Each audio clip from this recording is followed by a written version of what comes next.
The heavy, metallic clang of the rifle case sliding across the concrete floor was a sound that belonged in a graveyard of ambitions. It was the sound of something orderly being violently undone. Garrett Ashford's boot had connected with the plastic shell with enough force to send it skidding 6 feet, spilling precision tools, cleaning picks, and brass brushes across the oil-stained floor of the armory. The items scattered like shrapnel, bouncing and rolling into the dark corners beneath the heavy workbenches. Garrett didn't even look down at the wreckage he'd caused. He just stood there, his shadow long and imposing in the flickering fluorescent light of the early morning. "Oops," he said, the word dripping with a feigned nonchalance that was sharper than any direct insult.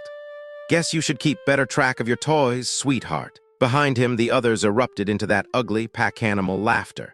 It was a sound that echoed off the cold concrete walls, amplifying itself until it felt larger and more suffocating than it really was. It was the sound of men who believed they owned the room, the base, and the very air everyone else was breathing. Evelyn Blackwood didn't move. She didn't flinch, and she certainly didn't give them the satisfaction of seeing her anger. She simply watched her carefully organized kit, a kit she had meticulously arranged at 5 in the morning to ensure every second of her prep time was maximized, spread out like a puzzle someone had kicked apart out of pure spite. "Hey, I'm talking to you," Garrett said, his voice rising. Silence was an insult to a man like him. He thrived on reaction. He fed on the flicker of fear or the spark of temper in his subordinates. When Evelyn didn't provide either, he stepped closer, his presence a physical weight in the cramped space of the armory. Evelyn Blackwood stood barely 5'4" in her tactical boots. Soaking wet, she might have hit 120 pounds. She had a face that seemed more suited for the quiet corners of a university library than the grueling, grit-covered reality of a military sniper range at Fort Bragg. She had walked into the Special Forces Sniper Qualification Course that morning with her gear bag slung over one shoulder and her expression set to a perfect, practiced neutral. It was the kind of neutrality that wasn't born from a lack of emotion, but rather built like a suit of high-grade armor over years of being the smallest person in the room. It was the kind of face you wore when you knew everyone was waiting for you to fail. The moment she had first stepped through those double doors, the atmosphere in the room had shifted. It wasn't a welcome. It was a challenge. Garrett Ashford had been the first thing she saw, leaning against the equipment cage with his arms crossed over a chest that was the result of 1,000 hours in the gym and a desperate need to be noticed. At 32 years old, built like a recruiting poster and standing 6'2", he possessed the specific brand of arrogance that came from being told he was exceptional from the very first day of basic training.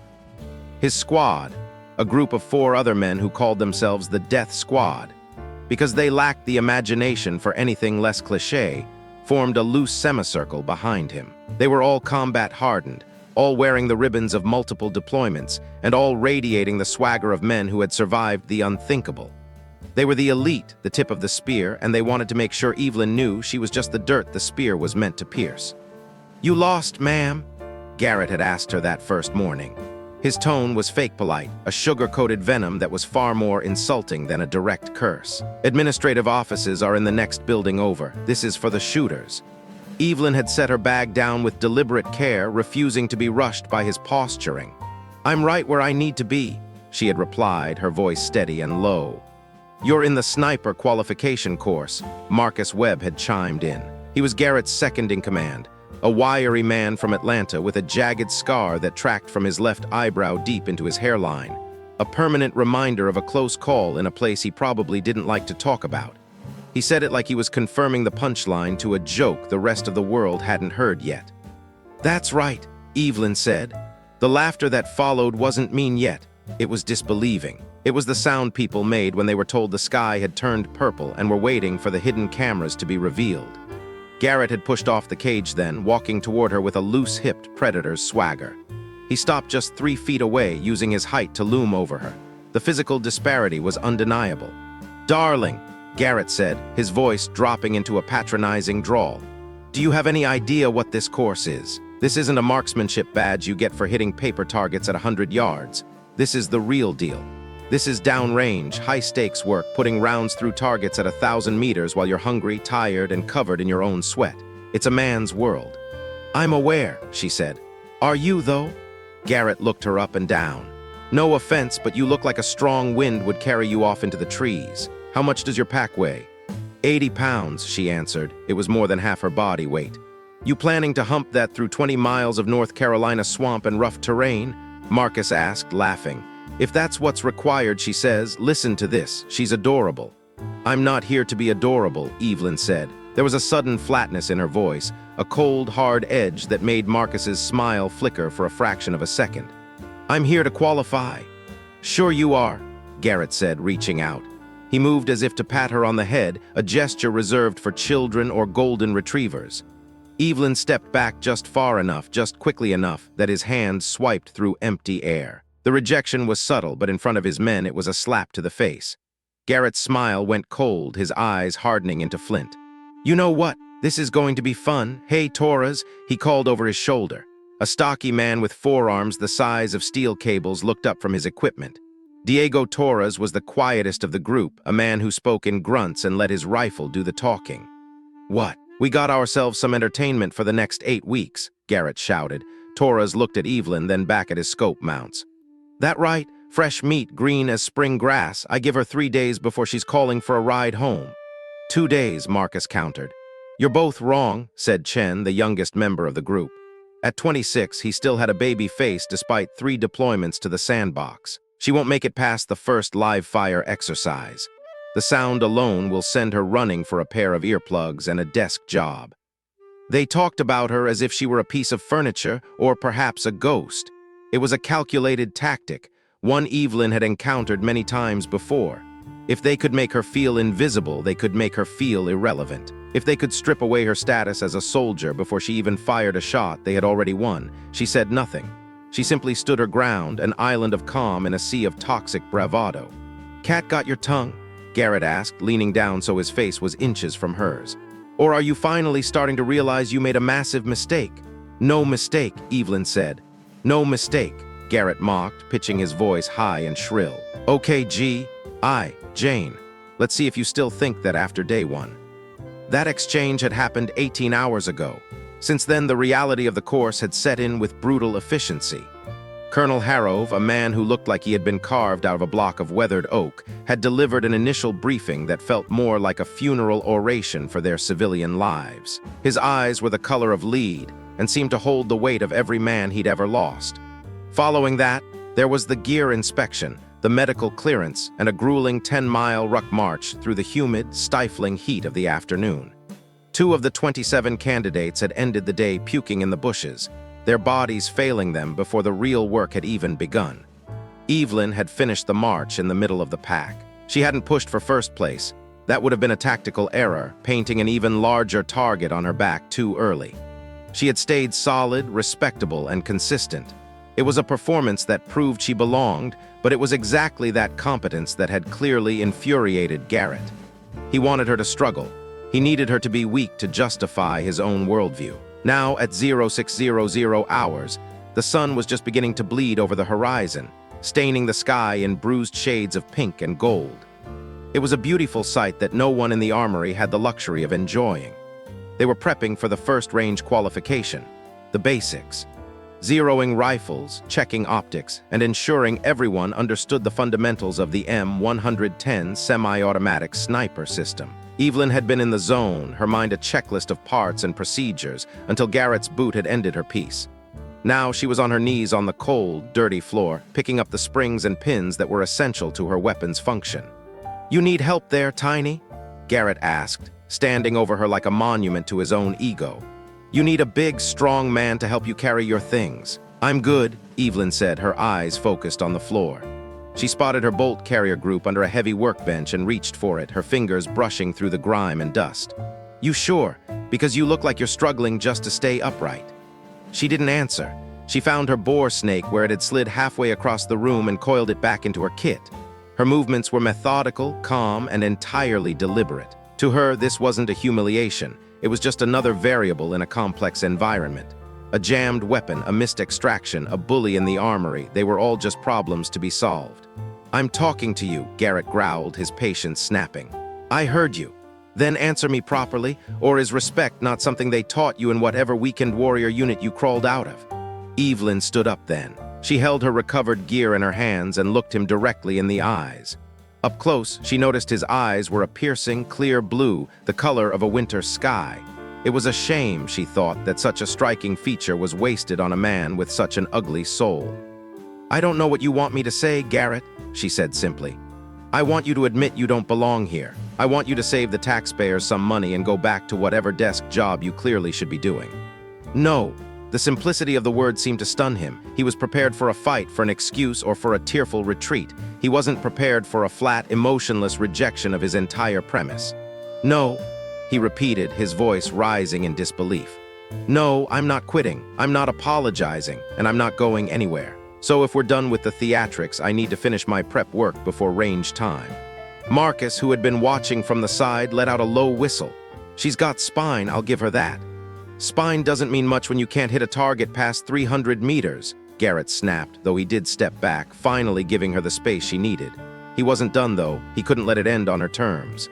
"Tell you what, Tiny, let's make this interesting. You and me first shooter competition. Whoever gets the tighter group at 500 meters wins." Evelyn paused, a cleaning brush in her hand. "Wins what?" "Winner gets the loser's canteen privileges for a week. You lose, you carry both our water on every march. I lose, which I won't. I carry yours." It was a sucker bet, and they both knew it. In the suffocating heat of North Carolina, water was life. Carrying double the weight of water meant an extra 20 pounds of dead weight on every ruck, leading to slower times and faster exhaustion. It was a recipe for a physical spiral that would lead to a washout. He was trying to stack the deck against her before the game had even truly started. Evelyn looked at him for a long, silent moment, weighing the risk. "Deal," she said. The range at Fort Bragg was a vast, desolate stretch of earth that looked like a scar across the landscape. It was a world of red clay, scrub grass, and distant target boards that appeared no larger than postage stamps from the firing line. By the time they reached the 500-meter mark, the morning had warmed up significantly. The humidity was already thick enough to taste, hanging in the air like a damp wool blanket. 27 candidates lined up. To an outsider, 500 meters sounds like a vast distance, but in the world of long-range precision, it was practically kissing distance. It was the baseline, the place where the pretenders were separated from the practitioners. Evelyn took her position at Station 7. Garrett, ever the provocateur, deliberately claimed Station 6 right next to her. As they settled onto their shooting mats, he leaned over.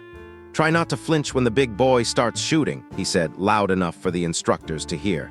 He played it off as friendly advice, but his eyes were predatory. Evelyn ignored him. She performed a final check on her M110. The semi-automatic rifle was a beast, chambered in 7.62 NATO, and equipped with high-end glass that made the world look sharper than it had any right to be. She had zeroed the weapon that morning, working quickly despite the death squad, making comments about whether she needed a booster seat to see over the sandbags. Master Sergeant Reeves, the primary instructor, walked the line. Reeves was a man who looked like he'd been forged in a furnace and then cooled in a vat of vinegar. His skin was like worn leather, and his eyes never seemed to blink. He stopped at Evelyn's station, staring down at her setup. He didn't say a word, just gave a short, sharp grunt that might have been approval or might have been indigestion, and moved on. "All right, candidates," Reeves' voice boomed, carrying effortlessly over the wind. "This is a basic qualification shoot. 5 rounds, prone supported position.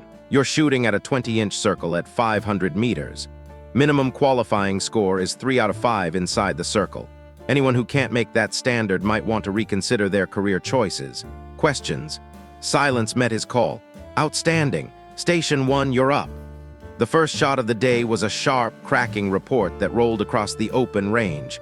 Then came Station 2, then 3. The instructors were working down the line, giving each shooter their moment of focus. When it was Garrett's turn at Station 6, he didn't just shoot, he performed.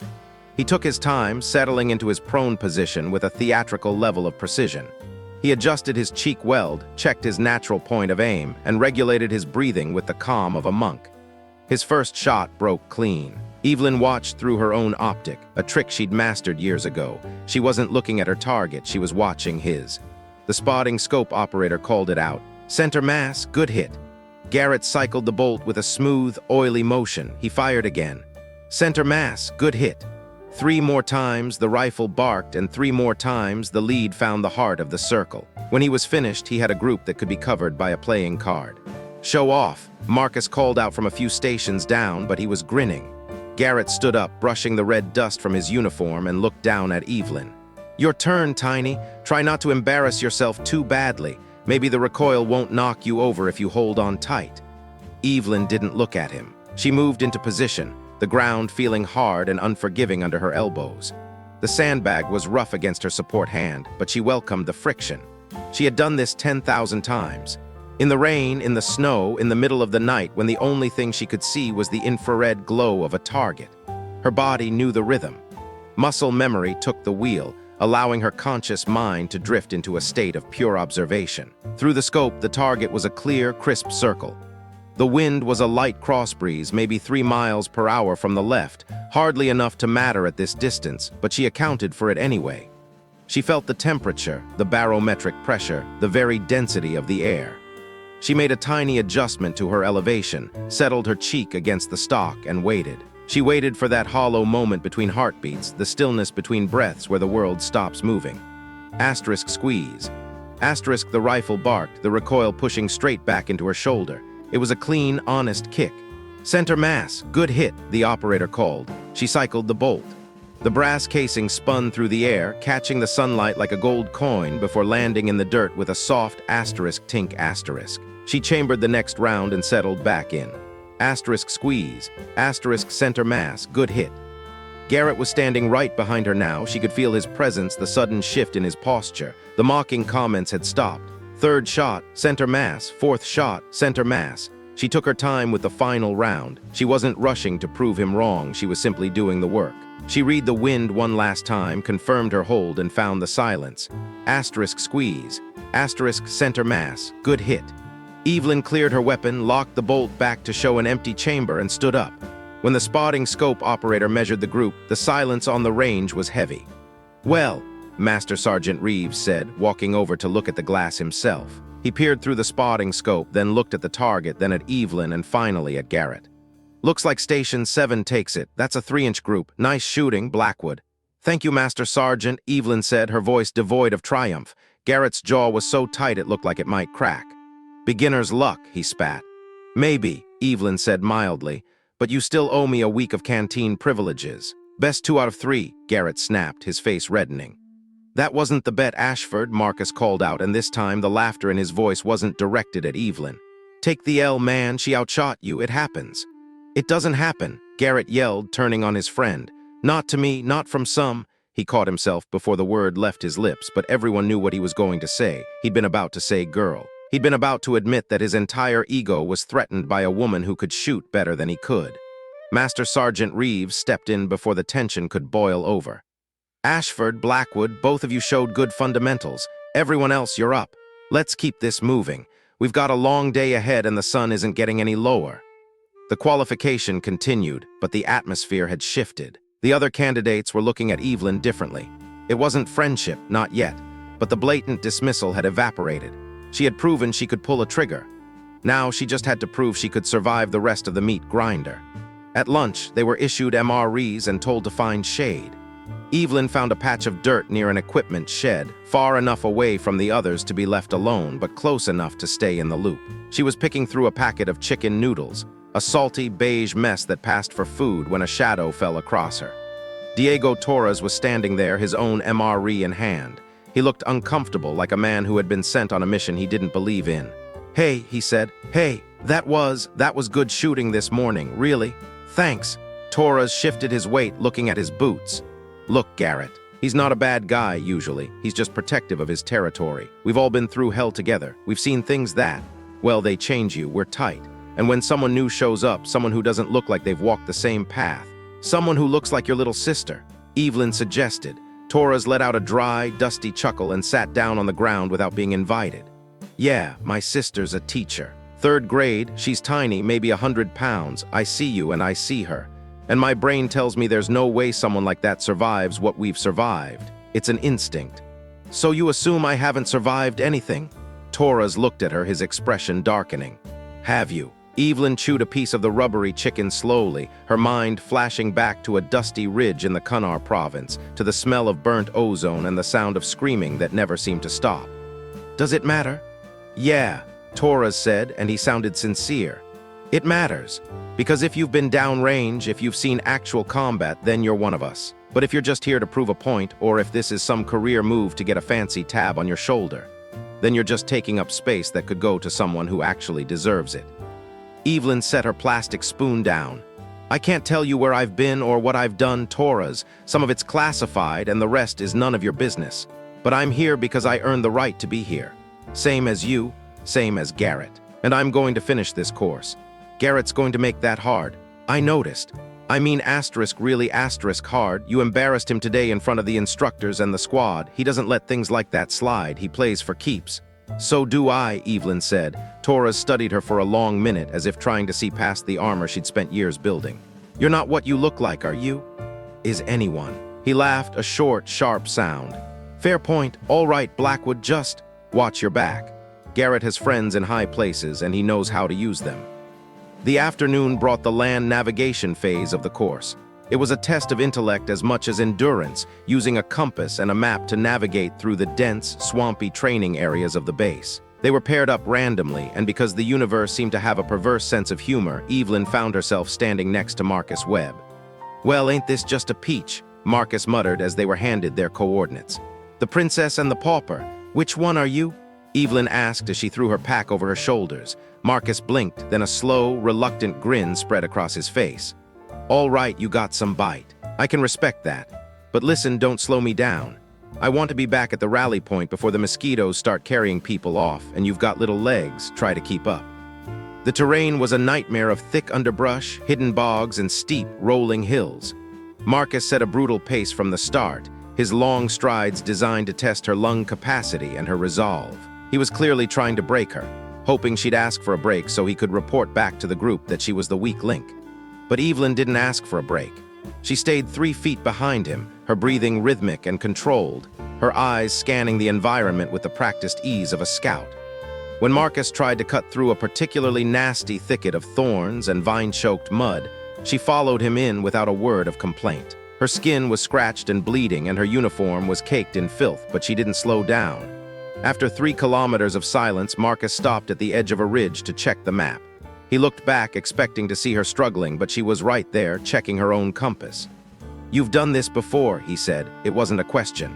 "Some," she replied. "More than some. You aren't even looking at the compass half the time. You're navigating by the terrain features like you've got the map burned into your brain." She didn't answer. She just pointed toward a distant cluster of pine trees. "The marker should be 300 meters that way in the draw." "Where'd you serve, Blackwood? I'm not asking for your social security number, just where'd you deploy?" Evelyn was quiet as they started down the slope. The woods were still the only sound, the crunch of their boots on dry needles. "Afghanistan," she said finally. 2 tours. "Doing what?" "This and that." Marcus snorted. "Jesus, you're like pulling teeth. Fine, what rank were you when you got out?" "Sergeant, I got out last year." "Why come back for this? Why put yourself through the meat grinder again?" "Personal reasons." They hit the 2nd checkpoint and moved toward the 3rd. The sun was lower now, casting long, golden fingers of light through the canopy. Marcus watched her while they took a 30-second water break. "You shoot like someone who's done it under pressure," he said quietly. "Real pressure, and you move like someone who knows that getting lost means more than just a bad grade." Evelyn looked at him, her eyes reflecting the setting sun. "Some things you lock away in the dark, Marcus. You don't open those doors for anyone, not even yourself." She was thinking of the ridge. She was thinking of the moment the wind had shifted, and her mother's face had flashed in her mind just as she pulled the trigger. She was thinking of the way the world looked when everything went wrong in the space between heartbeats. "Fair enough," Marcus said, his voice softer now. "But you should know. Garrett and the others, they aren't going to stop. They don't just want you to fail, they want you to quit. There's a difference. Failing is honorable, quitting is a stain. They want to stain you." "I've been through worse than Garrett Ashford," Evelyn said. "Maybe you have, but he's got friends in the instructor cadre. He can make this course a living hell in ways that don't show up on a scorecard. He can make sure your gear breaks or your food disappears. He's done it before." "Then I guess I'll have to be tougher than hell," she said. Marcus laughed, a real, genuine laugh that echoed through the trees. "You know what? I think you might actually be crazy enough to pull this off." They finished the land nav course in record time, logging their final checkpoint just as the last of the sun disappeared. When they arrived at the rally point, Garrett was waiting. He was leaning against a Humvee, his arms crossed, his face a mask of simmering resentment. "How'd she do?" Garrett asked Marcus, ignoring Evelyn entirely. "She kept up," Marcus said, his tone neutral but firm. "Good pace. We finished third overall." Garrett looked at the log sheet, his eyes narrowing as he saw their names near the top of the list. He looked at Evelyn, his lip curling in a sneer. "Beginner's luck," he muttered for the third time that day. "Man," Marcus said, stepping toward the truck. "At what point does it stop being luck and start being skill?" Garrett's head snapped toward Marcus. "When I say so, I'm the lead on this team, Marcus. Don't forget that." He turned his gaze back to Evelyn, his voice dropping into a low, menacing hiss. "Enjoy today, Tiny. Tomorrow is the stalking exercise. 20 kilometers of rough terrain while people are actively hunting you. Let's see how tough you are when every muscle in your body is screaming and the only thing waiting for you at the end is more pain." Evelyn didn't blink. She didn't look away. She just tightened the straps on her pack and prepared for the next day because she knew something Garrett didn't. She had already survived the worst day of her life. Everything else was just practice. The barracks were a monument to utilitarian misery, a collection of cement block buildings that seemed to sweat along with the men inside them. The air was thick and stagnant, a cloying cocktail of old perspiration, industrial-grade floor wax, and the sharp, chemical tang of boot polish that never quite faded. Evelyn lay perfectly still in her rack, her eyes fixed on the cracked patterns of the ceiling tiles. Around her, the room was a symphony of exhaustion, heavy, rhythmic snoring, the occasional rustle of a rough wool blanket, and the mumbled nonsense of soldiers who were too tired to even dream clearly. She had claimed a corner bunk early on, a tactical choice born of instinct rather than comfort. It allowed her to press her back against two solid walls, providing a clear, unobstructed view of the entire room. It was an old habit, a relic from her time in Afghanistan where the concept of a safe zone was often a polite fiction. In those forward operating bases, the threat didn't always come from the mountains beyond the wire. Sometimes, the most dangerous thing in the dark was the person sleeping 3 bunks over, driven to a breaking point by heat and fear. Her body was a map of dull, throbbing aches, but it was a sensation she welcomed. It was a productive pain, the kind that confirmed she had pushed herself to the limit and hadn't buckled. Every muscle fiber seemed to hum with the memory of the day's exertion, a physical receipt for the work she'd put in. She knew with a cold, clear certainty that tomorrow would be worse. This course wasn't designed to test a single skill or a specific level of fitness. It was a meat grinder intended to chew through the ego until only the raw, essential core of a person remained. It was about attrition, a slow dismantling of the spirit. But they couldn't break what had already been shattered and forged anew. Evelyn had survived the kind of fires that left nothing but ash, and she had walked out of them with her head held high. Somewhere in the suffocating darkness of the barracks, a soft, rhythmic sound broke through the snoring. It was someone crying, low, muffled sobs that were being choked back into a pillow. It sounded like a kid, someone who had likely arrived at Fort Bragg with visions of glory, and was now realizing that the reality was nothing but mud, blisters, and the crushing weight of expectation. Evelyn felt a flicker of genuine pity for him, whoever he was. She knew that feeling of the walls closing in, the sudden, terrifying realization that you might not be the hero you imagined yourself to be. But she had no comfort to offer. In this environment, sympathy was a luxury she couldn't afford to expend. She barely had enough mental energy to maintain her own equilibrium. As she drifted on the edge of sleep, her mother's voice drifted into her mind, clear and resonant as if she were standing right there in the corner of the room. It was a memory from a lifetime ago, back when Evelyn was small enough to hide behind a sofa and terrified of the world that kept taking her mommy away. Her mother had knelt down, her camouflage uniform smelling of wood smoke and dried grass, and tucked a strand of hair behind Evelyn's ear. She had said that sometimes the only way through is through. You can't go around the hardship, you can't burrow under the fear, and you certainly can't wait for it to pass. You just have to walk straight into the center of the fire and trust that you'll be the one who walks out the other side. Evelyn had spent her entire adult life walking through fires. This training was just another blaze to navigate. Outside, the lonely, insistent call of a whippoorwill echoed through the trees, a haunting sound that signaled the deep, humid stillness of the North Carolina night.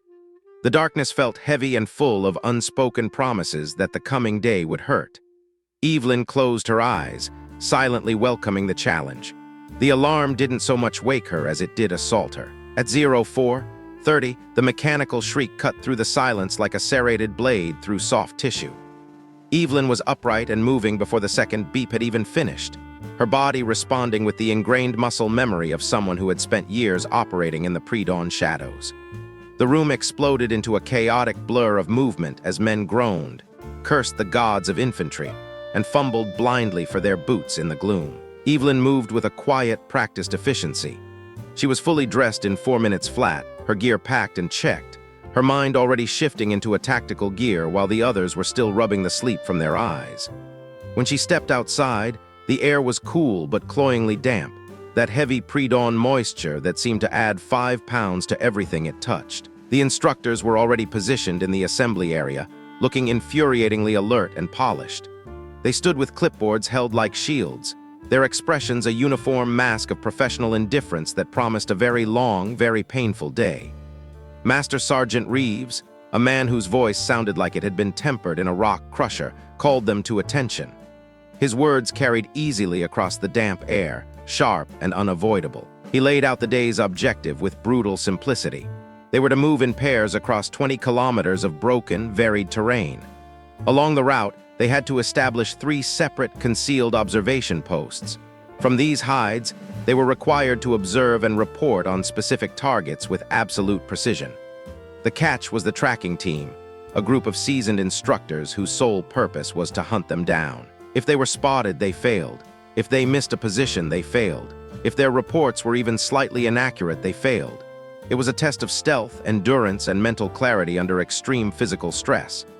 When a voice from the back asked about the time limit, Reeves didn't even look up from his board. He told them they had until 18:00, 13 and a half hours for 20 clicks and 3 ops. Plenty of time, he added with a thin, humorless smile, provided they weren't incompetent. The tension in the group spiked when Garrett asked if they could choose their own partners. The answer was a flat, immediate no. Partnerships were pre-assigned, a move designed to force them to work with people they might not like or trust. As Reeves began reading the list, Evelyn felt a cold stone of dread settle in her gut. Ashford was paired with Chen, Webb with Torres, and then the words she had been fearing, Blackwood, you're with Anderson. Anderson was a massive individual, standing well over 6 feet and carrying a solid 240 pounds of Texas-bred muscle. He had a slow, rhythmic drawl and eyes that always seemed to be evaluating people for weaknesses. Evelyn had felt his gaze on her more than once during the preliminary training, and it was never friendly. It was a dark, brooding stare that made her skin crawl, the look of a man who didn't believe she belonged in his world. As their names were called, Anderson sauntered over, a smirk playing on his lips that didn't reach his eyes. He stood intentionally close, trying to use his sheer physical bulk to intimidate her. He asked if she thought she could keep up with him, calling her little girl with a sneer that was meant to provoke. Evelyn didn't blink. She simply told him she'd manage, warning him that if he became a problem for her passing grade, they'd have a much larger issue on their hands. They were issued their coordinates and their targets before being sent out in staggered intervals to avoid bottlenecking. Evelyn and Anderson drew the 05:00 start, which meant the first hour of their movement would be spent in the disorienting gray light of dawn. The map showed a nightmare of ridges, gullies, and thick, tangled vegetation, the kind of terrain that demanded every step be a conscious, deliberate decision. Anderson set a punishing pace from the very beginning, charging into the woods without a backward glance. Evelyn shouldered her 83-pound ruck, the straps digging into her shoulders with a familiar, hateful bite, and fell in behind him. She matched his stride, her boots finding purchase in the soft earth as they disappeared into the tree line. For the first 30 minutes, the only sounds were the heavy thud of their boots and the rhythmic clink of gear. The forest was slowly coming to life around them, a cacophony of morning birds and the rustle of small animals in the brush. Anderson never checked on her, never adjusted his speed. It became clear very quickly that he was trying to break her early, hoping she'd stumble or lag behind so he could justify his contempt. Evelyn kept her eyes on the back of his head, her breathing steady and controlled, refusing to give him the satisfaction of seeing her struggle. The first checkpoint was 7 kilometers out, perched at the top of a ridge that seemed to lean over them with malicious intent. The climb was steep and mean, the ground choked with dense timber and loose soil. By the time they crested the ridge, the sun had cleared the horizon, and the temperature was already beginning its relentless climb. Evelyn's legs were burning, her lungs screaming for more oxygen than the humid air could provide. When they finally reached the summit, Anderson turned, his face flushed with effort, clearly expecting to find her collapsed or lagging. Instead, he found her standing right there, her eyes meeting his with a steady, unbreakable resolve. He grunted a reluctant admission that she was tougher than she looked, a comment Evelyn dismissed with a shrug. They found their first observation post in a natural depression among a cluster of jagged rocks. It was a perfect spot, offering clear sightlines down into a valley where their first target, a mock enemy encampment, was supposed to be located. They moved with practiced silence, settling into the dirt and pulling out their optics. Their task was to document everything: the number of personnel, their equipment, their routines, and any visible weaponry. It was slow, meticulous work that required a different kind of endurance. Evelyn spotted the target first, her eyes catching a flicker of movement near a stand of pines 200 meters away. She whispered the coordinates and the description to Anderson, who swung his scope over to confirm. He grunted an acknowledgement, his previous hostility momentarily eclipsed by professional necessity. They spent the next 20 minutes in total silence, documenting every detail of the instructor's play acting. Anderson's handwriting was a messy, sprawling scrawl that looked like a child's, but his observations were sharp and accurate. He knew his trade, even if his personality was a wreck. Once they had what they needed, they packed their gear with agonizing care and moved toward the second position, 8 kilometers to the northeast. This leg was a descent into a literal hell. The sun was now a physical weight, pressing down on them with a humid intensity that made every breath feel like inhaling hot soup. The terrain turned into a treacherous landscape of loose rock and steep, jagged inclines. Every step was a gamble. Evelyn's shoulders were screaming, and she could feel the telltale heat of blisters forming on the balls of her feet despite the high-quality socks and boots she wore. Anderson didn't slow down, but his tone changed. He asked if she needed a break, his voice dripping with a false concern that felt more like a taunt. Evelyn declined, her voice flat and even. She focused on the mechanical process of movement. Left foot, right foot, breathe, repeat. She had learned long ago that thinking about the pain only gave it power. In the mountains of Afghanistan, on patrols that seemed to stretch into eternity, she had discovered that pain was just data. It was information the body sent to the brain, and like any other data point, it could be acknowledged and then set aside. The second OP was tucked into a dry, dusty creek bed, shielded by a curtain of overhanging vines.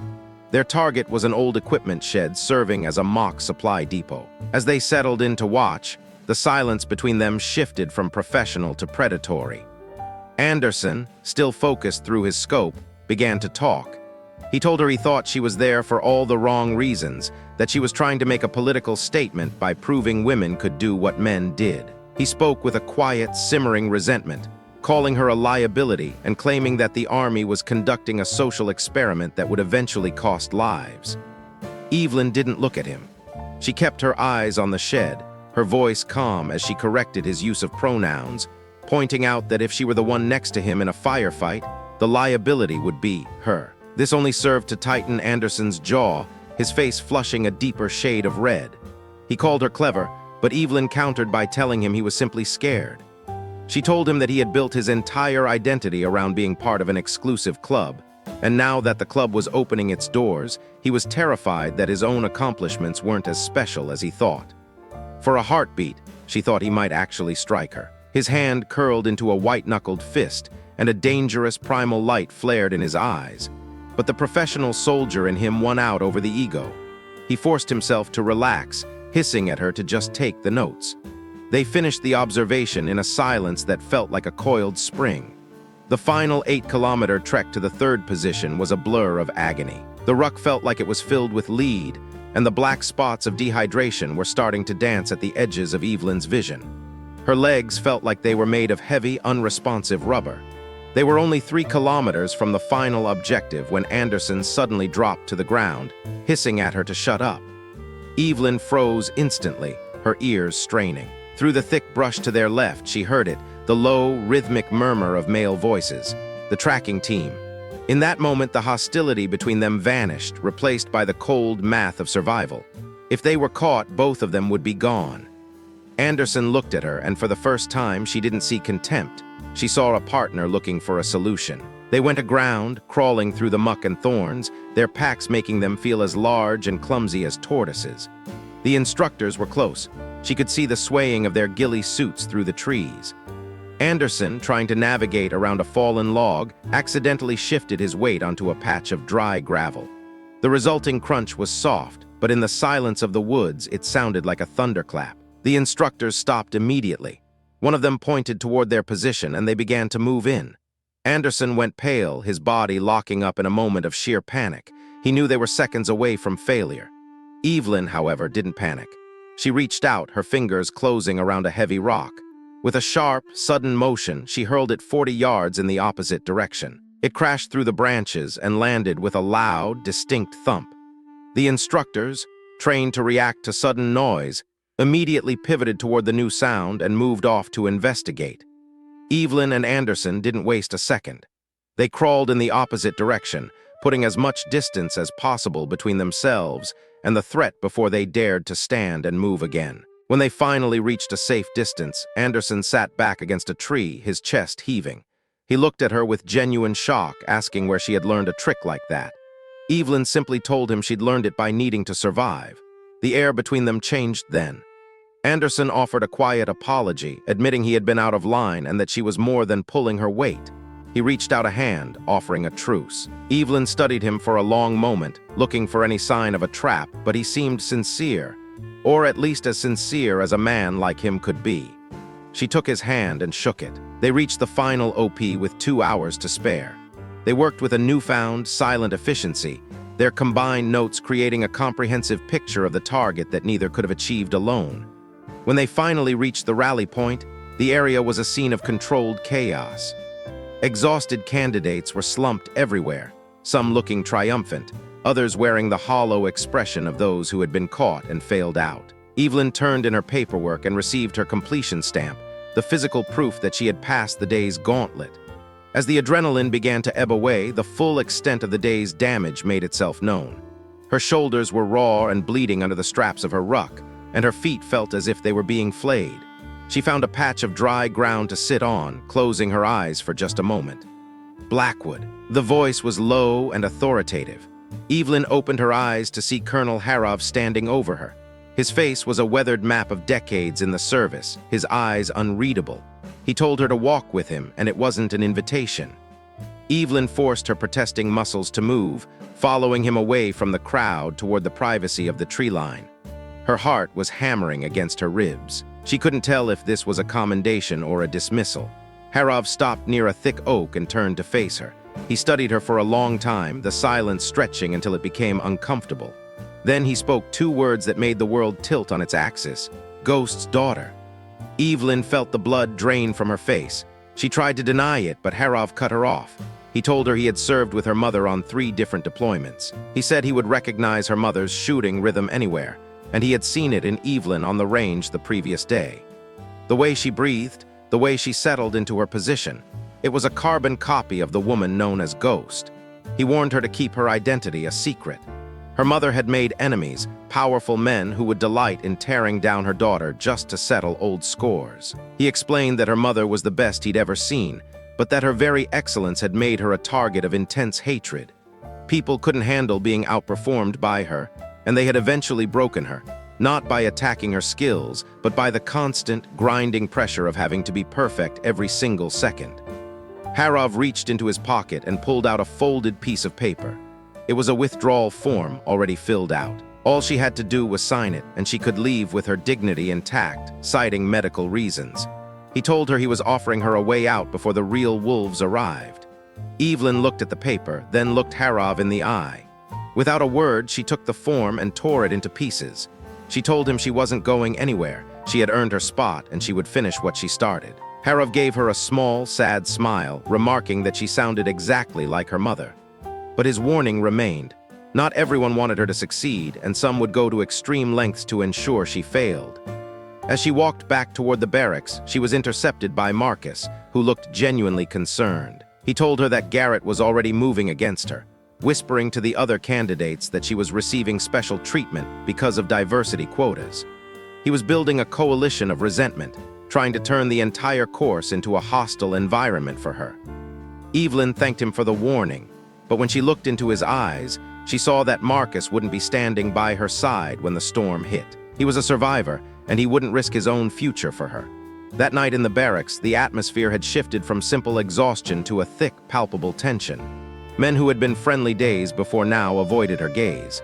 The air was filled with hushed, venomous whispers about optics and special treatment. Every lie told about her seemed to take root in the fertile soil of their shared fatigue. Evelyn lay in her bunk, staring at the ceiling, feeling the weight of their collective gaze. She realized then that her mother's legacy was as much a burden as it was an inspiration.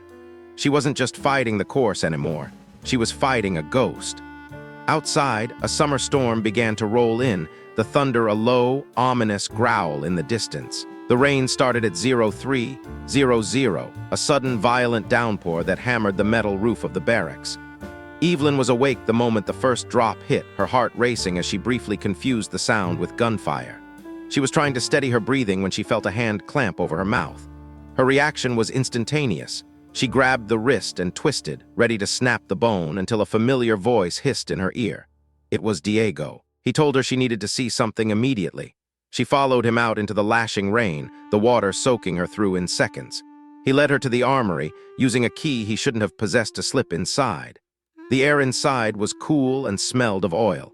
Diego pointed his flashlight at the rack where her M110 was stored. Evelyn pulled the rifle down and began her inspection. It looked fine at first, but when she checked the optics, her stomach dropped. Someone had carefully, professionally loosened the scope mounts. It wasn't enough to be visible, but the first shot she took would have vibrated the scope out of alignment, making it impossible to hit a target. It was a subtle, cowardly act of sabotage designed to make her look incompetent on the one day it mattered most. Evelyn gripped the rifle, her knuckles white. The fire her mother had talked about wasn't coming anymore. It was already here. She looked at Diego, then back at the tampered weapon. The game had changed. It wasn't about points or completion stamps anymore. It was about survival in a world that wanted her gone. She reached for her tool kit, her movements cold and precise. They wanted to see her fail, but they had forgotten one thing. She was her mother's daughter, and ghosts were very hard to kill. The rain continued to lash against the armory walls, a rhythmic drumming that masked the sound of her tools as she worked. Every turn of the hex key was a silent vow. She would re-zero the rifle in the dark by feel alone if she had to. She thought about Garrett, about the men whispering in the barracks, and about Harov's warning. They thought they knew her. They thought she was a quota, a headline, a girl playing soldier. They didn't realize that the woman sitting in the dark with a precision rifle was a predator they had mistakenly invited into their midst. Evelyn's hands were steady, despite the cold and the exhaustion. She checked the torque on the mounts once, then twice. She checked the bore, the trigger pull, the magazine seated firmly in the well. She was no longer just a candidate. She was a sniper, and the world was about to become her range. As the first hint of gray light began to bleed into the stormy sky, Evelyn Blackwood stepped back out into the rain, the rifle a heavy, comforting weight against her side. The test was just beginning, and she was ready to walk straight into the center of the fire. The walk back to the barracks was a blur of gray rain and shadow. She moved with a ghost silence, slipping back into her bunk before the rest of the candidates stirred. She lay there, her heart a steady, slow drumbeat, watching the light change from charcoal to lead. When the 04:30 alarm finally screamed, she was the first one up, her face a mask of iron. Garrett was watching her from across the room, a smug, expectant look in his eyes. He was waiting for the moment later that day when her shots would go wide, when her composure would break, when she would finally be exposed as the fraud he believed her to be. Evelyn met his gaze and held it, her expression blank and unreadable. She didn't need to say a word. The truth would be written in the dirt of the range, and she intended to write it in lead. The instructors were waiting in the mud of the assembly area, their rain gear glistening under the harsh floodlights. Today was the stalking and live fire phase, the pinnacle of the course. It was where the pretenders were separated from the professionals. As they marched toward the range, the mud sucking at their boots with every step, Evelyn felt a strange sense of peace. The noise of the barracks, the politics of the course, the weight of her mother's name, it all fell away. There was only the rifle, the target, and the wind. She was exactly where she was meant to be, and for the first time in her life, she wasn't walking in her mother's shadow. She was stepping out of it and into the light. The rain didn't let up as they reached the firing line. It was a miserable, soaking downpour that reduced visibility and turned the ground into a treacherous slurry. One by one, the candidates were called forward. Some struggled with the wind, their shots veering off course as they failed to account for the shifting gusts. Others fumbled with their adjustments, their hands shaking from the cold and the pressure. When it was Garrett's turn, he performed well, his shots tight and consistent. He stepped back from the line with a look of triumph, casting a final, mocking glance in Evelyn's direction. "Blackwood, you're up." Evelyn stepped to the line, the mud splashing against her shins. She settled into the prone position, her body finding its rhythm despite the cold water seeping into her clothes. She peered through the scope, the reticle steady against the distant target. She could feel the eyes of every man in the unit on her. She could feel Harov watching from the observation post, his silhouette a dark shape against the gray sky. She took a breath, held it, and felt the world go still. The rain seemed to slow, each drop a crystalline diamond suspended in the air. The wind whispered its secrets to her, and she listened. She made a tiny, incremental adjustment to the dial, her fingers moving with a grace that was almost supernatural. Then she squeezed the trigger. The rifle bucked against her shoulder, a familiar, sharp recoil that sent a jolt of energy through her. Downrange, the steel target rang out, a clear bell-like sound that cut through the roar of the rain. Center mass. She didn't wait for the instructor's call. She cycled the bolt, the brass casing spinning away into the mud, and fired again, and again, and again. Each shot was a statement, a rhythmic, undeniable proof of her skill. The silence that followed her final shot was louder than the thunder. The other candidates stared, their faces a mixture of shock and reluctant awe. Garrett's smirk had vanished, replaced by a pale, hollow look of disbelief. Evelyn stood up, wiped the mud from her cheek, and shouldered her rifle. She didn't look at Garrett. She didn't look at Harov. She simply walked back to her place in the line, her head held high. She had walked through the fire, and she hadn't just survived, she had conquered it. The ghost was gone, and in her place stood a woman who had finally found her own name. As the course continued through the final grueling days, the atmosphere in the barracks changed once more. The whispers didn't stop, but they were different now. There was a new, grudging respect in the way the men moved around her. They didn't see a quota anymore. They saw a peer, someone who had faced the worst they could throw at her and come out stronger. Diego remained her silent ally, a shadow in the periphery who watched her back when she couldn't. On the final day, as the remaining candidates stood in formation to receive their tabs, the sun finally broke through the clouds, casting a golden light over the mud-stained assembly area. When Harov reached Evelyn, he stopped for a moment, his eyes meeting hers. He didn't say anything about her mother. He didn't mention the sabotage or the withdrawal form. He simply pinned the tab to her uniform, his hand firm and steady. "Well done, Blackwood," he said, his voice low enough that only she could hear. Evelyn saluted, her hand sharp and precise. As she turned to march away, she felt a sudden lightness in her chest. The weight of the past was gone, replaced by the solid, undeniable reality of her own achievement. She had found her way through the fire, and on the other side, she had found herself. The journey was far from over, and there would be more fires to face, more enemies to overcome. But as she walked out of the training grounds and toward the future, Evelyn Blackwood knew one thing for certain. She was ready for whatever came next. The girl who had been scared of the dark was gone, replaced by a woman who knew exactly how to navigate the shadows. And as the whippoorwill called once more from the tree line, she didn't hear a warning. She heard a welcome. The rain was a constant, drumming rhythm against the corrugated metal roof of the armory, a sound that usually would have been soothing, but tonight felt like a relentless countdown. Inside, the air was thick with the scent of gun oil, cold steel, and the damp musk of a North Carolina storm.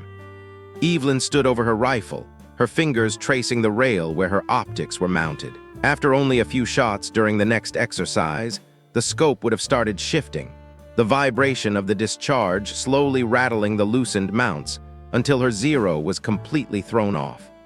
She would have missed targets she should have hit with her eyes closed. She could almost see it happening in her mind's eye.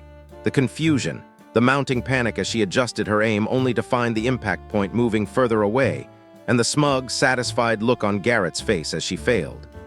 Her blood went cold. a sharp, icy contrast to the humid heat of the room. She looked at Diego, who stood in the shadows of the racks, his face partially obscured by the dim, flickering overhead light. He looked weary, the kind of exhaustion that didn't come from physical exertion, but from a moral weight he wasn't sure he could carry. Evelyn's voice was a low, dangerous whisper when she finally spoke. She asked him when this happened, her eyes never leaving his. Diego took a breath, looking toward the heavy steel door of the armory as if expecting an officer to burst in at any second. He explained that it had happened tonight, right after lights out. He hadn't been able to sleep, his mind racing with the intensity of the course, and he'd come out to the armory to work on his own rifle, seeking the meditative rhythm of cleaning steel to calm his nerves. That's when he saw them.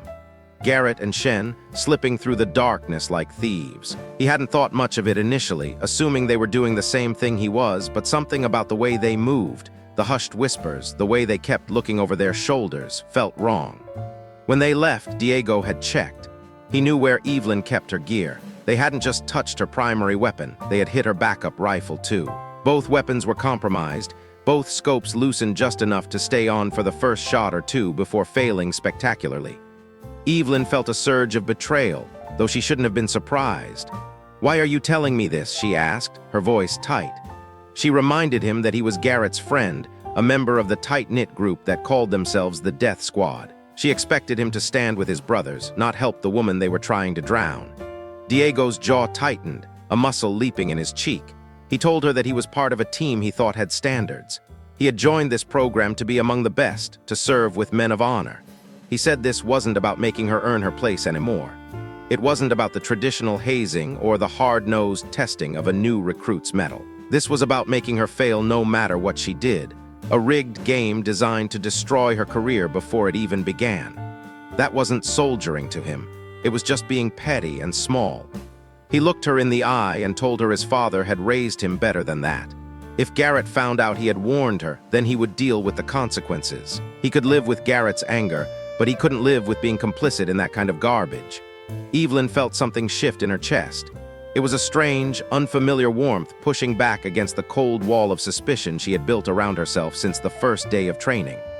For the first time, she felt like she wasn't entirely alone in the trenches. She cleared her throat, the sound sharp in the quiet room, and thanked him. Diego didn't offer a smile or a nod of acknowledgement. He told her not to thank her yet. He told her to fix her rifles before the morning inspection and warned her that Blackwood, the lead instructor, watched everything. He told her to watch her gear, her food, and even her water. If they were willing to sabotage her life-saving equipment, they were willing to do much worse. He left her there in the dark armory, the rain pounding outside with renewed fury. Evelyn's hands shook slightly as she reached for her tool kit. It wasn't fear, but a cold, focused rage. She worked by the narrow beam of a flashlight, the world shrinking down to the size of a screw head and the tension of a mount. She stripped the optics, cleaned the threads, and reapplied the locking compound. She double-checked the torque on every bolt, making sure her weapons were solid again.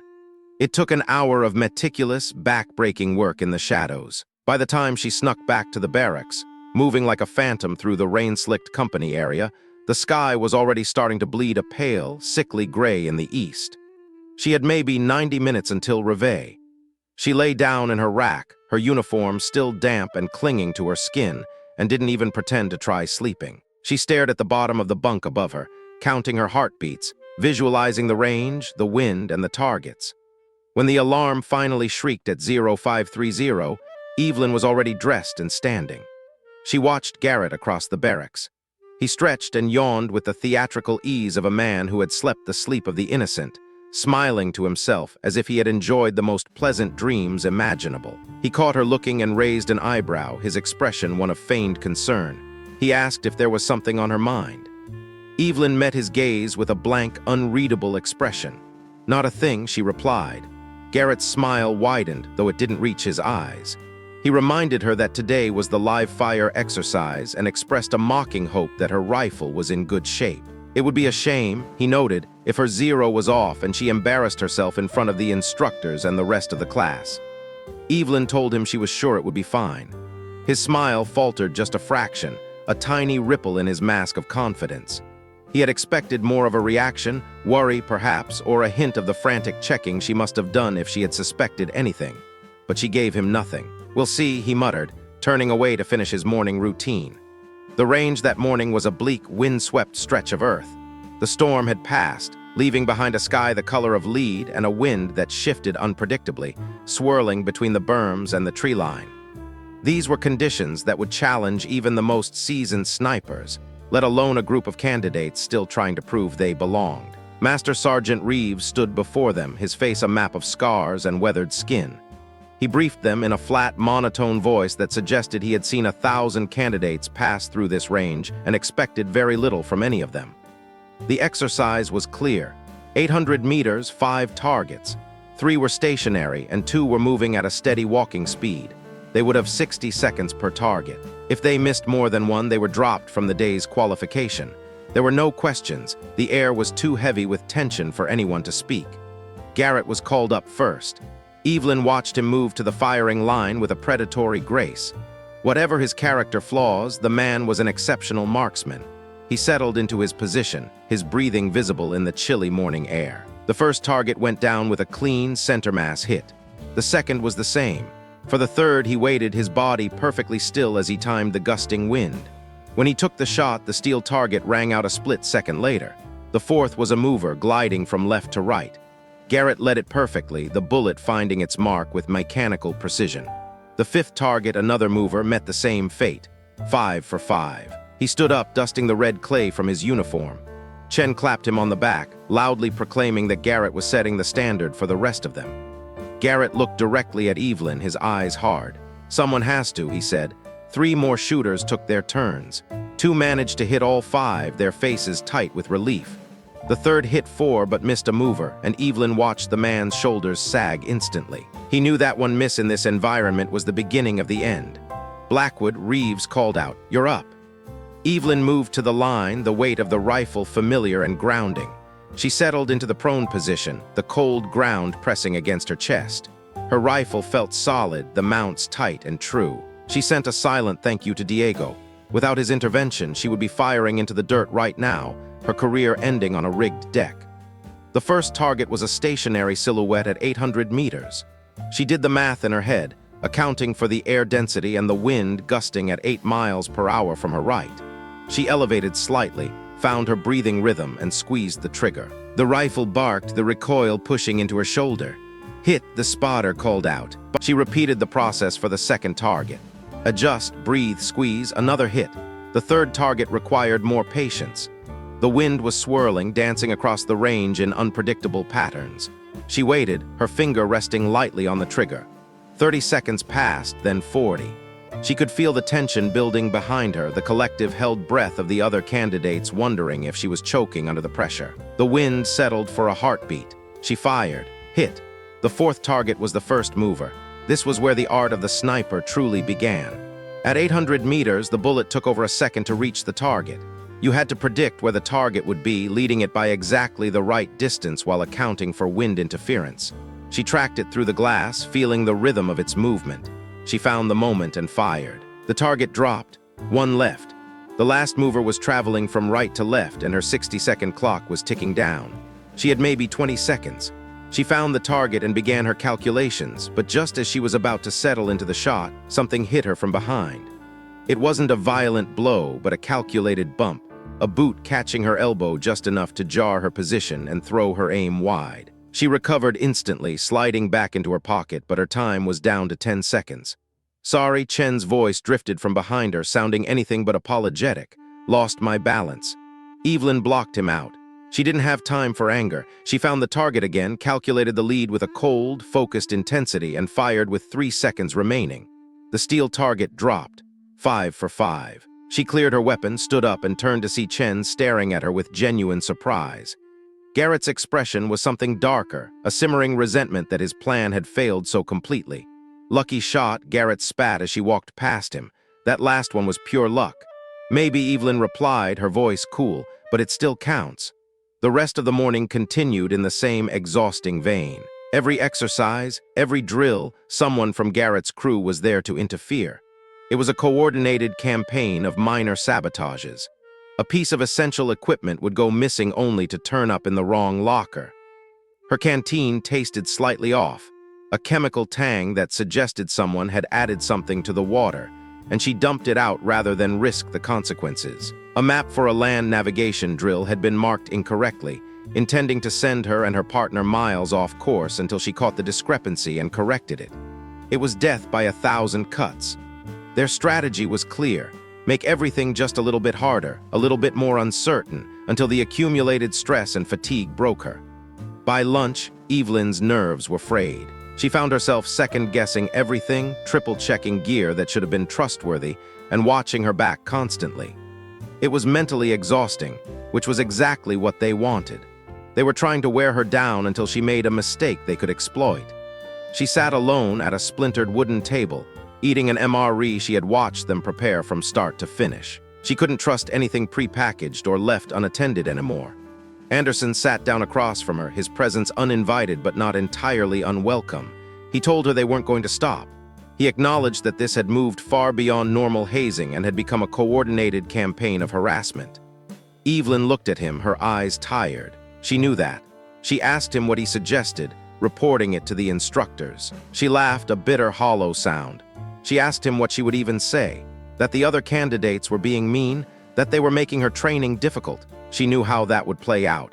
If she ran to the instructors, she would be branded a snitch, someone who couldn't handle the pressure of the unit. Anderson admitted that they would crucify her for it, but at least it would be documented. Evelyn told him that documentation didn't stop a bullet downrange, and it didn't make her a better sniper. The only thing that would stop this was finishing the course with scores so high that no one could ever question her right to be there. Anderson studied her for a long moment, a flicker of respect crossing his face. He told her he was starting to think she might actually pull it off. He called her either the toughest person he'd ever met or the craziest. Evelyn asked if she could be both, and Anderson laughed, a real, surprised sound. "Yeah," he said, "I guess you can." The afternoon brought urban operations training. This was technical, high-stakes work, clearing mock buildings, identifying threats among civilians, and maintaining sniper overwatch in a cluttered environment. Evelyn was grateful for the complexity because it required so much focus that there was less room for Garrett's nonsense. She was partnered with a man named Stevens, a former Army Ranger in his 30s who rarely spoke. They worked well together, communicating through silent hand signals and moving through the structures with a fluid, professional rhythm. They were on their fourth building when Stevens suddenly grabbed her arm and pulled her back into the shadows. He whispered for her to wait and pointed toward the stairwell. There, nearly invisible in the dim light, was a thin strand of fishing line stretched across the third step. It was a tripwire connected to a training charge. If they had hit it, they would have failed the exercise for a lack of situational awareness. Evelyn looked at the setup, noting the way the dust on the floor had been disturbed recently. This wasn't a standard part of the course. Someone had added it specifically for them. Evelyn felt a hot, dangerous rage building in her chest. She asked Stevens how they should disarm it, but he shook his head. He said they should report it, but Evelyn pointed out the trap. If they reported it, they'd have to explain why they thought it was unauthorized, which meant accusing someone of sabotage. And once again, she would be the one crying foul. Stevens checked the layout and suggested a back stairwell. It would add 5 minutes to their route, but it was doable. They rerouted, finished their objectives, and submitted their reports without a word about the wire. Evelyn logged it as another data point in the growing pattern of escalation. That evening, back in the dim light of the barracks, she was cleaning the grit from her rifle when Diego approached her again. He kept his voice low, barely a murmur above the sound of the other candidates' chatter. He told her there was a meeting tonight at Equipment Shed 3 at 2200 hours. Garrett was gathering his followers, and Diego suspected they were planning something much bigger than minor sabotage. He told her to be careful and not to sleep too soundly. He walked away before she could respond, leaving her with a cold dread settling in her stomach. Garrett wasn't the type to do things halfway. If he was organizing a group effort, he was moving from nuisance to something that could cause real physical harm. At 2200 hours, Evelyn lay in her rack, her eyes closed but every sense heightened. She heard the soft rustle of fabric and the muffled thud of boots as several people slipped out of the barracks. She counted at least 6 or 7 of them. She waited 20 minutes, giving them time to settle, then slipped out of her bunk. The rain had returned, a light, misty veil that provided perfect cover. She moved through the darkness like a ghost, her years of training making her nearly silent. She positioned herself behind a stack of crates outside the equipment shed, where the thin wooden walls allowed the voices inside to carry. Garrett's voice was unmistakable, sharp and commanding. He told the group they couldn't keep half-assing it. Evelyn was still there, still passing every test, and every day she remained was a day that made them look weak. Chen asked what he wanted them to do, noting that they had tried everything short of a physical attack. Garrett went silent, a heavy, uncomfortable pause that chilled Evelyn to the bone. Then he said that maybe that was exactly what they needed to do. Marcus, another candidate, spoke up, his voice hard. He told Garrett he was talking about assault, not hazing. He called it criminal. Garrett shot back that he was talking about making her quit, about doing whatever it took to preserve the integrity of the program. He questioned whether someone of her size and perceived weakness belonged in combat. Diego interrupted, his voice steady. He reminded Garrett that she hadn't been weak. She had kept pace, outshot him on the first day, and completed every exercise. Garrett dismissed this, claiming the instructors had orders to pass her regardless of her performance. He laid out his plan. Tomorrow night, during the navigation exercise, they would corner her somewhere private. They would make it clear that she needed to withdraw, using whatever persuasion was necessary. When Marcus called it a threat, Garrett framed it as a wake-up call. Diego stood his ground, calling the plan wrong and refusing to have any part of it. Garrett snapped, telling him that if he walked out, he was off the team. He accused Diego of choosing a stranger over brothers who had bled with him in combat. The shed door creaked open, and Diego walked out, his face set in a mask of anger. He saw Evelyn in the shadows and froze for a heartbeat. He opened his mouth to speak, then simply shook his head and kept walking. Inside, the meeting continued. Garrett asked if anyone else wanted to abandon ship or side with a woman who had been there less than a week over their brothers. No one else spoke. Evelyn listened as they detailed the ambush. They were going to isolate her during the night navigation exercise, lead her away from any witnesses, and apply enough pressure to break her. If she didn't agree to withdraw, they would escalate to physical intimidation. She slipped away before they finished, her mind racing. She could withdraw, she realized. She could sign the papers and walk away, avoiding the violence. It would be the safe choice, but it would also mean they won. It would mean that intimidation worked, and it would mean her mother's legacy died there because she wasn't strong enough to endure. Evelyn stared at the ceiling of the barracks and made her choice. She wasn't running. She would be ready for them. The next morning, she caught Diego outside the mess hall. She told him she had heard everything. He went pale, shocked that she had followed them. She told him she needed his help, not just a warning, but for him to stay with the group and act as her spy. She needed to know exactly where and when they would intercept her. Diego hesitated, torn by his loyalties, but Evelyn reminded him of the crimes they were planning. She spoke of his sister, who wanted to join the infantry, and asked if he wanted her to face men like Garrett without any help. That was the turning point. Diego agreed. He told her they planned to intercept her at Checkpoint 3, a remote spot far from the instructors, around 2100 hours.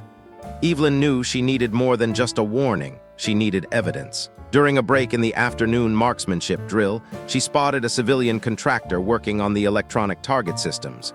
He was an older man with gray hair and a weathered face. She took a gamble and approached him, asking to borrow a recording device. The man was skeptical until she explained the situation. She told him about the planned ambush and her need for proof. The contractor looked at her for a long moment, then reached into his pocket and pulled out a small, voice-activated recorder. He told her his daughter was in the Navy and had told him stories about the garbage women dealt with in the service. He handed it to her with a simple instruction: don't let them win. She pocketed the device, feeling its weight like a weapon. The rest of the day was a blur of preparation. She checked her gear with a cold, clinical focus. She knew the odds, 6 trained men against 1 woman. In a straight fight, she wouldn't stand a chance. But she wasn't planning a straight fight. She was planning to survive and document their downfall. At 1800 hours, the night navigation briefing began. Master Sergeant Reeves explained the route: 15 kilometers, 5 checkpoints, 6 hours. It was an individual exercise, no partners allowed. Evelyn drew her start time, 1930. It was perfect. She would hit checkpoint 3 exactly when Garrett expected her. She clipped the recorder inside her collar, testing it with a whisper. It was clear. She checked her compass, her map, and her flashlight. She felt a strange sense of calm. The fear was gone, replaced by the cold, calculating mind of a hunter. She was no longer just a candidate. She was the ghost daughter, and tonight she would show them exactly what that meant. The 90 minutes leading up to her start time were the longest of her life. She watched Garrett and his crew prepare, noting the way they avoided her eyes. They thought they were the predators. They thought they were the ones in control. She adjusted her pack, felt the weight of her utility knife on her belt, and waited for her name to be called. When it finally was, she stepped into the darkness, the rain-slicked woods swallowing her whole as she began the long trek toward the confrontation that would either end her career or solidify her place among the elite. She moved with purpose, her heart beating a steady, rhythmic drum in her chest, ready for whatever waited for her in the shadows of Checkpoint 3. Evelyn Blackwood didn't want to think about scenarios where she'd need the knife, but the cold weight of it against her thigh was a constant, nagging reminder of the world she now inhabited.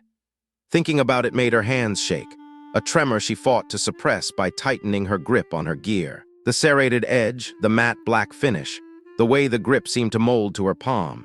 It was a tool of last resort, and the fact that she was even considering its use felt like a betrayal of the professionalism she had worked so hard to cultivate. At 1925 hours, the humidity of the forest seemed to thicken, clinging to her skin like a damp shroud. The air was heavy with the scent of pine needles and damp earth, a sensory overload that made every shadow seem deeper and every sound more ominous. Master Sergeant Reeves called her over, his voice a low rumble that cut through the ambient noise of the assembly area. He was a man built like a mountain, his face etched with the lines of a dozen deployments and 1,000 sleepless nights. "Blackwood, you're up in 5. You good?" He didn't look at his clipboard as he spoke. Instead, his eyes were fixed on her, searching for the telltale signs of a breaking point. "Yes, Master Sergeant," Evelyn replied, her voice steadier than she felt. She adjusted the straps of her pack, feeling the familiar burn of the nylon against her shoulders.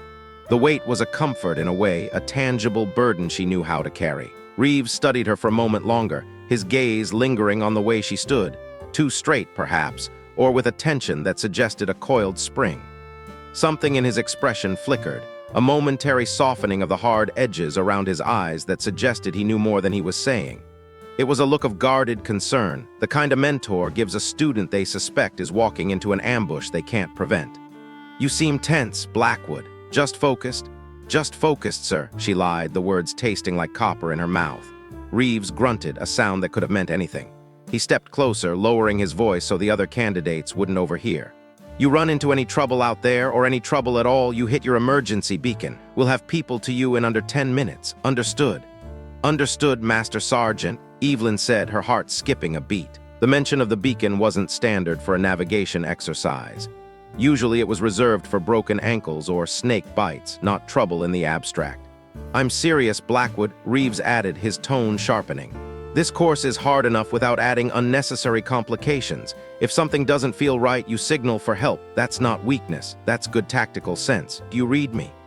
"I read you, Master Sergeant." She wondered in that moment if he knew. If Diego had actually gathered the courage to talk to someone, or if the instructors were simply aware of the poisonous atmosphere brewing in the barracks. But even if they knew, she realized with a sinking feeling, they couldn't act without evidence.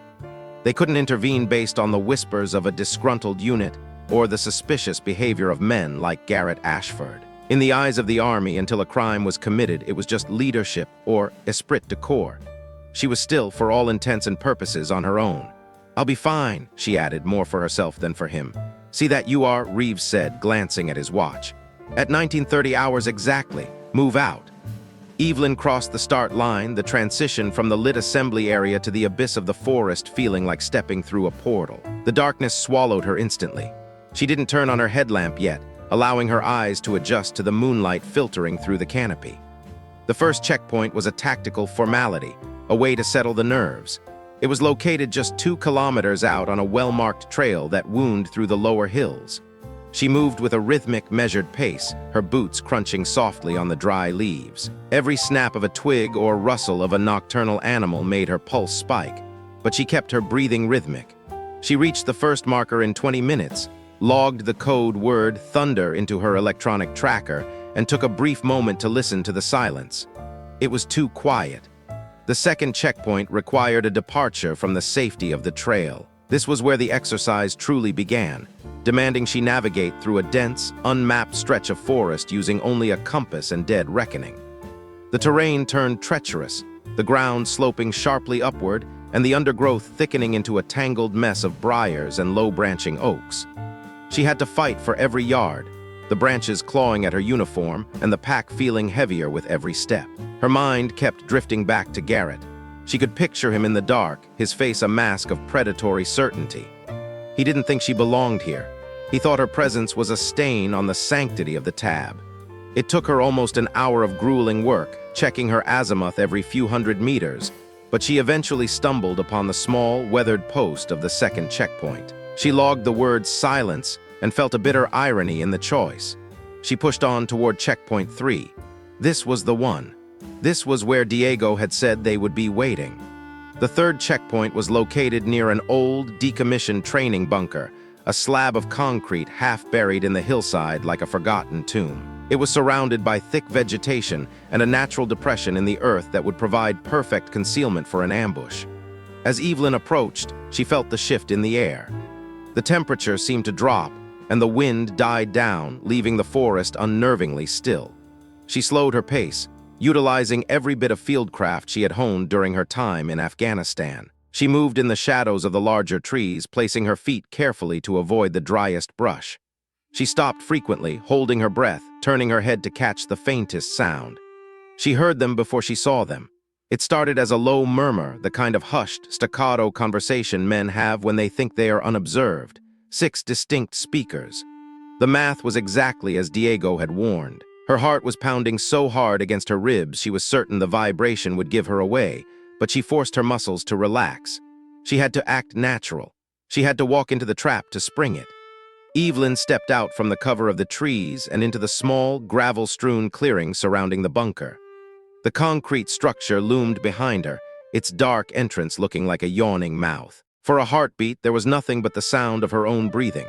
Then Garrett Ashford emerged from the shadows. He didn't have his gear on, he looked casual, almost relaxed, but there was a tension in his posture that betrayed his intent. He had a smile on his face, the kind of practiced, plastic grin that never quite reached his eyes. "Hey, Blackwood," he said, his voice echoing slightly against the bunker wall. "Fancy meeting you here." Evelyn stopped, keeping her hands visible but near her gear. "Garrett, just looking for the checkpoint." "Yeah, about that," Garrett said, taking a few steps forward. "I think we need to talk first, clear the air. Things have been tense lately, and I think we got off on the wrong foot. It's not healthy for the unit, you know." As he spoke, the others began to move. It was a coordinated maneuver, one they had clearly practiced. Chen stepped out from behind a thicket to her left, his arms crossed over his chest. Stevens appeared to her right, his expression one of bored indifference. Anderson, the one person Evelyn had actually begun to trust after their work the previous day, stepped out from behind her. Seeing him there hurt more than the others. It was a sharp, stinging betrayal that settled in her stomach like lead. Marcus and Martinez completed the circle, closing the gaps and blocking every possible escape route. Evelyn's hand drifted toward the emergency beacon on her shoulder, but Garrett noticed the movement immediately. He gave a sharp, disapproving shake of his head. "I wouldn't do that, Blackwood. We're just talking. No need to involve the instructors in a friendly conversation between colleagues. It would look bad, wouldn't it? Needing a rescue during a simple nav exercise. 6-on-1 doesn't feel very friendly, Garrett," Evelyn said, her eyes scanning the circle. She could feel the small, high-tech recorder she had hidden against her collarbone. It was running, its tiny microphone capturing the crunch of the gravel and the low timbre of their voices. She just needed them to say enough. She needed them to move from dislike to criminal intent. 6 people who care about the integrity of this program talking to one person who's jeopardizing it, Garrett corrected, his voice dropping an octave. "That's not an ambush, that's a performance review, see, friendly." "What do you want, Garrett? I have a timeline to hit." "I want you to do the right thing," he said, his smile finally fading, replaced by a cold, hard mask of elitism. "I want you to admit that you're in over your head. I want you to realize that being a sniper isn't about checking boxes for a diversity quota. It's about being the best of the best, and you're just not it. I want you to withdraw from this course with your dignity intact while you still can." "And if I don't?" Garrett stepped closer, entering her personal space, trying to use his height to intimidate her. Then we make sure you understand the consequences of that decision. See, Blackwood, this isn't about you personally. I'm sure you're a nice person, a good soldier in your own lane, but this is about standards. This is about making sure that the people who earn this tab can actually do the job when lives are on the line. When my life is on the line, or Chen's, or Stephen's. I can do the job, she said firmly. You can't, Chen chimed in from the side, his voice flat. You're too small, you're a liability. You're the one we'll have to carry when the ruck is too heavy or the mountain is too steep. Everyone knows it except apparently you. We're here to help you understand reality. By threatening me? Evelyn asked, her gaze flicking to the recorder. By explaining the situation clearly so that even you can grasp it, Garrett said. He was so close now she could smell the stale coffee on his breath. Here's what's going to happen. You're going to develop a convenient injury, something that requires medical evaluation but doesn't ruin your life. Maybe you twist an ankle in a rabbit hole. Maybe you throw your back out on a steep climb. Something that gives you a face-saving reason to withdraw without admitting you couldn't handle the pressure. I'm not faking an injury, Evelyn said, her voice echoing with a finality that made the circle tighten. Then we'll give you a real one, Chen said. He spoke about it as if he were discussing a supply requisition. Nothing permanent, nothing that won't heal with a few months of physical therapy, just enough to require medical attention and an immediate course withdrawal. It's for your own good, really. You're talking about assault, Evelyn said, her heart hammering. You're talking about a felony. We're talking about helping you make the right choice, Garrett corrected, his eyes gleaming in the moonlight. Think of it as aggressive counseling, a wake-up call. This is insane, Evelyn said, her voice rising slightly. You're risking your careers, your freedom, your reputations, for what? To keep one person out of a course. To keep the wrong person out, Marcus snapped from behind her. To maintain the standards that keep soldiers alive downrange. You think this is about you? Your feelings? This is about the guy who gets killed because his sniper couldn't carry the weight. The team that dies because their overwatch was too weak to hold position. The mission that fails because we lowered the bar to make politicians happy. Evelyn spun to face Anderson, the hurt finally boiling over into anger. You too, Anderson. After yesterday, after we worked together to finish that stalk, you know I can do this. Anderson looked uncomfortable, shifting his weight from foot to foot, but he didn't lower his gaze. Yesterday you did okay, but today's a different day, Blackwood. This isn't personal, it's just business, the business of the regiment. Business, she spat. Right, just following orders. That defense worked out great at Nuremberg, didn't it? Don't compare us to Nazis, Marcus snapped, taking a threatening step forward. We're trying to protect the Brotherhood. You're trying to protect your egos, Evelyn countered, her voice steady despite the adrenaline. You're trying to protect your sense of exclusive membership in a club that makes you feel special. That's all this is. That's all it's ever been. You're afraid that if I pass, it means you're not as special as you thought you were. Garrett's face darkened, the veins in his neck beginning to bulge. The friendly mask was entirely gone now, replaced by a raw, ugly rage. Last chance, Blackwood. Walk away voluntarily or we make it happen involuntarily. Right here, right now. Evelyn's hand went to the handle of her knife. She didn't draw it, but the gesture was unmistakable. You touch me and I will defend myself, and I promise you I'm better at close-quarters combat than you think I am. Chen let out a short, mocking laugh. 6 against 1. I like those odds, I really do. Then I guess we're doing this the hard way, Garrett growled. He lunged first. He was fast for a man of his size, reaching out to grab her arm and swing her toward the concrete wall of the bunker. Evelyn didn't freeze. She moved on instinct, the thousands of hours of training taking over. She dropped low, letting his momentum carry him past her. As he overextended, she drove her elbow upward into his kidney. It wasn't a knockout blow, but it was enough to make him grunt in pain and stumble. He roared and spun around, and then the clearing erupted into chaos. Stevens and Chen moved in simultaneously. Evelyn pivoted, using Chen's own rushing force against him, grabbing his wrist and guiding him into Anderson, who was trying to close in from the rear. The two of them went down in a tangle of limbs and gear, but there were too many of them. Stevens managed to grab her from behind, his thick arms wrapping around her waist. Evelyn didn't panic. She drove her heel down onto his in step with everything she had. She heard the distinct, sickening crunch of small bones breaking, and Stevens released her with a strangled curse, clutching his foot. Before she could reset, Marcus was on her. He got a thick arm around her throat in a sleeper hold, lifting her off her feet. The world began to gray at the edges as the air was cut off. Evelyn struggled, driving her heel into his shin once, twice, 3 times, the impact echoing in the small clearing. Marcus gasped, his grip loosening just enough for her to slip through. She fell to the ground, gasping for air, her lungs burning. She tasted copper, her lip was split, and blood was beginning to trickle down her chin. "Stop," she managed to wheeze, pushing herself up onto her knees. "Just stop." "When you quit," Garrett said. He had his knife out now. He wasn't pointing it at her, but he held it low, the blade catching the moonlight. It was a silent, lethal threat. "When you sign the withdrawal papers, we stop." "Never," she whispered. Garrett began to move toward her, his face a mask of cold intent. The others were circling back, bruised and angry, their initial restraint gone. This was no longer about a fake injury. It was about hurting her for making them look foolish. And that's when the world turned white. Flashlights, powerful and blinding, hit the group from 3 different directions simultaneously. The sudden illumination was like a physical blow. "Everyone freeze right where you are." The voice cut through the darkness like a whip crack. It was Colonel Harov.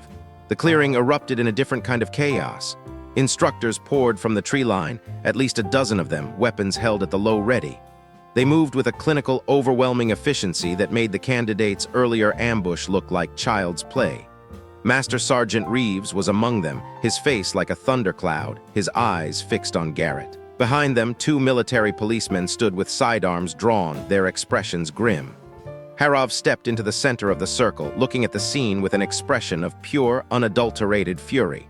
He looked at Evelyn, bruised and bleeding on the ground, and then at the 6 men surrounding her.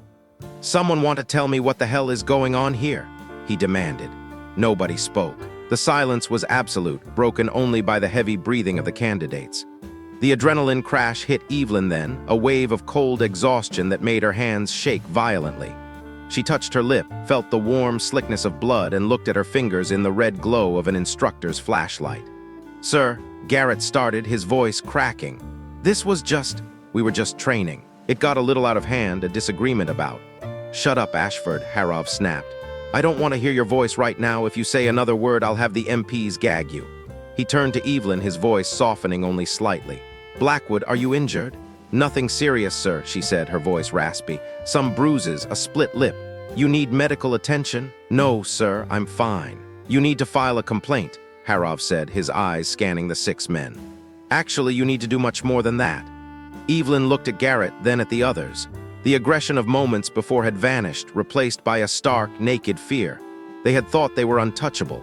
They had thought the Brotherhood would protect them, that the instructors would look the other way as long as the standards were maintained. The presence of the MPs told a very different story. "I have evidence, sir," Evelyn said, reaching for her collar. "I have a recorded conversation prior to the physical altercation. I believe it will provide the necessary context for everything that happened tonight." Harov's eyebrows shot up. "You recorded this?" "Yes, sir. I was warned about a planned confrontation and took precautions." "Warned by whom?" Diego Torres stepped out from behind one of the instructors. He looked miserable, like a man who had just set fire to his own house, but there was a steady determination in his eyes. "By me, sir," he said. "I told her what was being planned. I couldn't be a part of it. I wouldn't." Garrett turned toward Diego, his face contorted with a hatred so visceral that Evelyn instinctively took a step back. "You set us up," he hissed. "You betrayed your own unit. You're a rat, Torres." "I prevented you from committing a crime that would have destroyed your life and hers," Diego said, his voice trembling but clear. "You're welcome, Garrett." Harov held up a hand before the situation could escalate. "Everyone shut up. MPs, separate these candidates. Now, nobody talks to anyone else until I've reviewed whatever evidence Blackwood has. Reeves, get a medic to check her over whether she wants it or not. Torres, you're with me. The rest of you, consider yourselves confined to quarters pending a full JAG investigation. Move." The clearing emptied with mechanical speed. The instructors herded the 6 men in different directions, their boots crunching loudly on the gravel as they were marched away. Soon, it was just Evelyn, Colonel Harov, and Diego left in the shadow of the bunker. The forest felt unnervingly quiet again, the tension of the fight replaced by a heavy, looming sense of consequence. "The recording," Harov said, holding out his hand. Evelyn unclipped the device from her collar and handed it over. "Everything is time-stamped, sir. You'll hear them planning it, executing it, and the explicit threats of physical violence to force my withdrawal." Harov pocketed the device, his expression unreadable. "This is going to get ugly, Blackwood, courts-martial ugly. These men have combat records, they have commendations, they have friends in high places who aren't going to like seeing their rising stars extinguished. Are you prepared for what's coming? Evelyn stood her ground, ignoring the ache in her ribs. Sir, with respect, I've been preparing for what's coming since the day I arrived here. This changes nothing except now there's evidence. It changes everything, Harov countered. Before tonight, this was harassment. Now it's assault, conspiracy, and conduct unbecoming. Careers are going to end over this. Lives are going to change. Some of them might go to military prison. Good, Evelyn said. She was surprised by the venom in her own voice. Maybe the next woman who tries to earn her place here won't have to fight her way through an organized campaign of intimidation and violence just to get to the starting line. Harov looked at her for a long, silent moment, his eyes searching hers. Your mother would be proud of you, he said quietly. My mother would have avoided this whole situation by being so undeniably excellent that nobody dared question her. Evelyn replied, I'm not her, I'm just trying to survive with my dignity intact.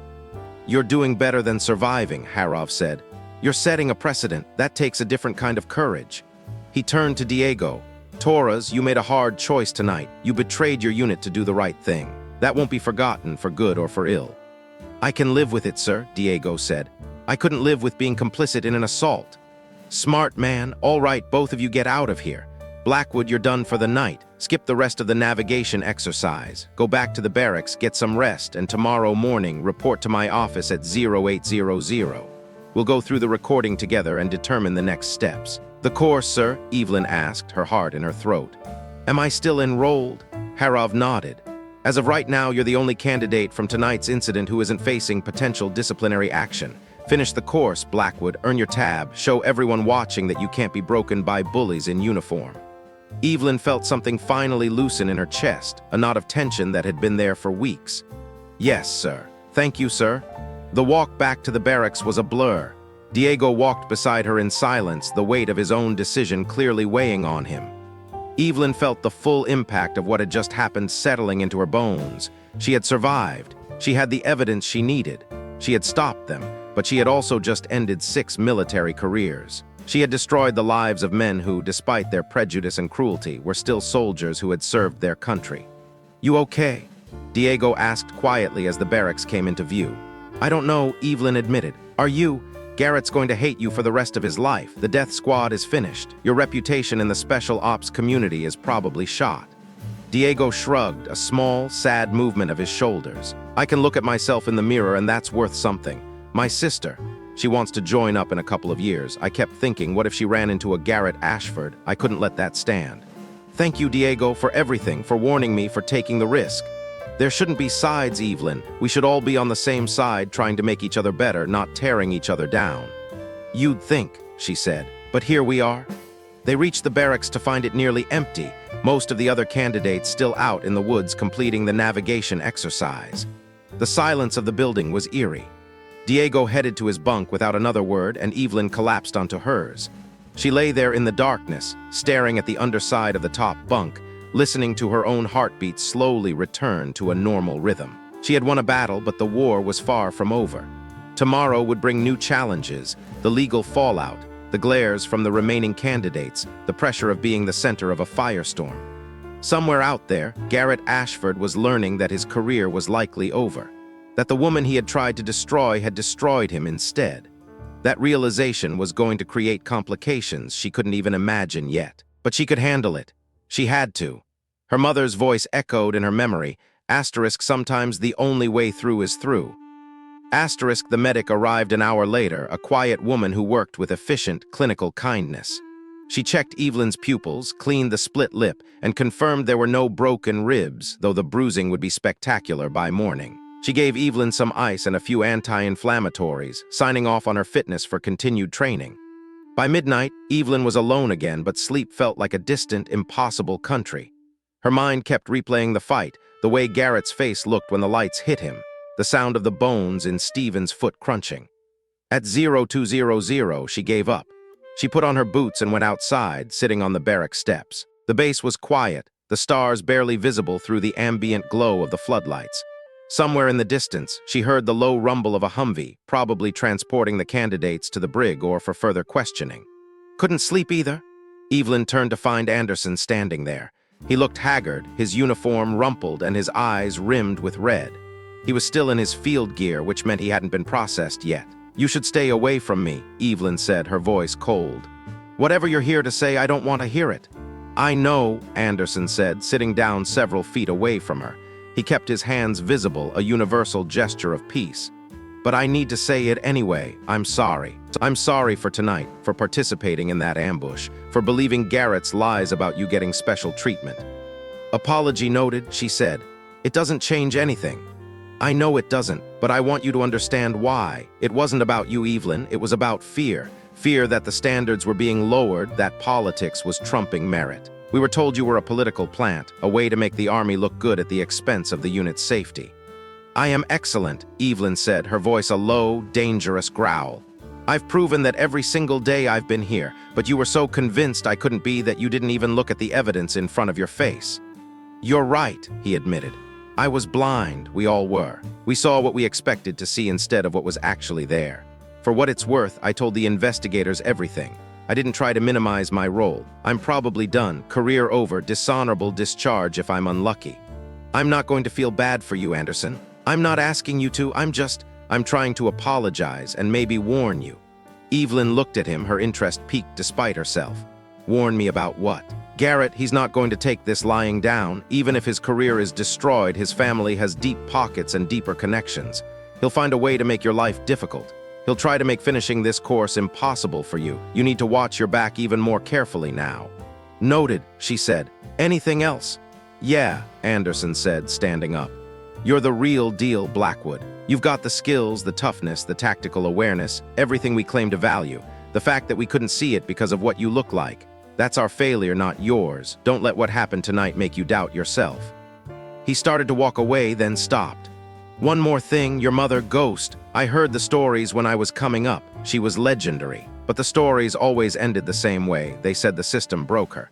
Don't let them break you, too." "I won't," Evelyn said. "Good, because the army needs people like you, even if people like me are too stupid to realize it until it's too late." He vanished into the darkness, leaving Evelyn alone with her thoughts. She sat there until the dawn began to paint the sky in shades of bruised purple and pale gold. At 0730, she cleaned herself up, put on a fresh uniform, and prepared for the reckoning. Her face in the mirror looked rough. The bruises on her jaw were turning a deep, sickly plum color, and her lip was swollen, but her eyes were clear. At 0800 exactly, she knocked on Colonel Harov's door. "Enter." Evelyn stepped inside to find Harov seated behind a heavy oak desk. Two other officers were there, a woman in a JAG uniform and a man she didn't recognize, likely from CID. A recording device sat on the desk between them. "Blackwood, sit," Harov said. "We've reviewed your recording, all of it. We need to go through it with you, get your statement on the record, and understand exactly what happened." "Yes, sir." "This is going to take a while," the JAG officer warned. "And it's going to be unpleasant. You'll have to relive every moment, describe the assault in detail, and answer some very hard questions. Are you ready for that?" Evelyn thought about her mother. She thought about the legacy of Ghost and about the women who would come after her. She thought about Diego's sister. She thought about the choice between suffering in silence and fighting for the truth. "Yes, sir," she said. "I'm ready." The interview was a grueling marathon of memory. For 4 hours, they dissected the events at the bunker. They played the recording 3 times, stopping it at key intervals to ask for clarification. When Ashford said, "We'll give you a real one," what was his expression? The JAG officer asked. "Cold," Evelyn replied.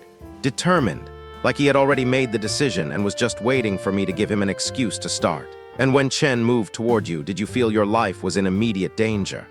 "I felt that if I didn't fight back, I was going to be injured badly enough to end my career. Whether that constitutes a life-threatening situation in a legal sense, I don't know, but it felt like a matter of survival." "Why didn't you activate your beacon before the confrontation escalated?" "Because Ashford told me not to," Evelyn said, "and because doing so before they actually did something would have been seen as a sign of weakness. I thought I could handle it." She paused, her voice wavering for a fraction of a second. "I was wrong about that part. I couldn't handle 6 of them." By the time they finished, Evelyn felt hollowed out. The sterile room, the ticking clock, and the clinical way they discussed her trauma had left her feeling like a specimen under a microscope. Harov eventually dismissed the other officers, leaving the 2 of them alone. "That recording is damning," he said, his voice quiet. Conspiracy to commit assault, actual assault, conduct unbecoming, it's all there. Ashford and the others are looking at serious time. They'll likely be drummed out with OTH discharges at best, more likely dishonorable. They made their choices, sir, Evelyn said. They did. But I want to make sure you understand the magnitude of what's about to happen. This isn't going to stay inside the base. This is going to be news, national news. The Army is going to face a lot of hard questions about its culture and leadership, and your name will be at the center of it. They'll use my name? They'll try. We can keep the files sealed for a while, but eventually it leaks. It always does. Are you prepared for that? For being the face of this controversy? Evelyn took a deep breath, her ribs aching with the movement. She thought about her anonymity, about her connection to her mother being potentially exposed to the world. She thought about every mistake she would ever make being scrutinized by people who wanted her to fail. No, sir, she said honestly. I'm not prepared for that, but I'll handle it anyway, same as I've handled everything else. Harov smiled, a tired but genuine expression. Your mother really would be proud. All right, you're dismissed. Get some food, get some rest. Training resumes tomorrow at 0600. You've missed some instruction, so you'll need to catch up. I'm assigning Diego Torres as your permanent partner for the next phase. He's earned it, and you two work well together. What about the others? Garrett's friends who weren't at the bunker. They're being questioned, Harov said. Some of them knew and didn't report it. They'll face administrative punishment, but unless we find evidence they were active participants, they'll remain in the course. Can you handle that? I can, she said. Blackwood, one more thing, Harov said as she stood to leave. After everything that happened, if you want to withdraw, nobody would blame you. You've proven your point. You could walk away with your head held high. Evelyn paused at the door. Is that what you want me to do, sir? What I want doesn't matter, he replied. What matters is what you want. Evelyn straightened her shoulders, her resolve hardening like steel in a forge. I want to finish. I want to earn my tab. I want to prove that everything I've been through was worth it. Then get it done, candidate, Harov said. Dismissed. She stepped out into the afternoon sun. It was bright and harsh, a physical slap after the hours in the dim office. Other candidates were moving between training areas, and she could feel their stares, the whispers, the rumors, the distorted versions of the truth already beginning to circulate. She ignored them all. She had a path to walk, and for the first time, she wasn't walking it in her mother's shadow.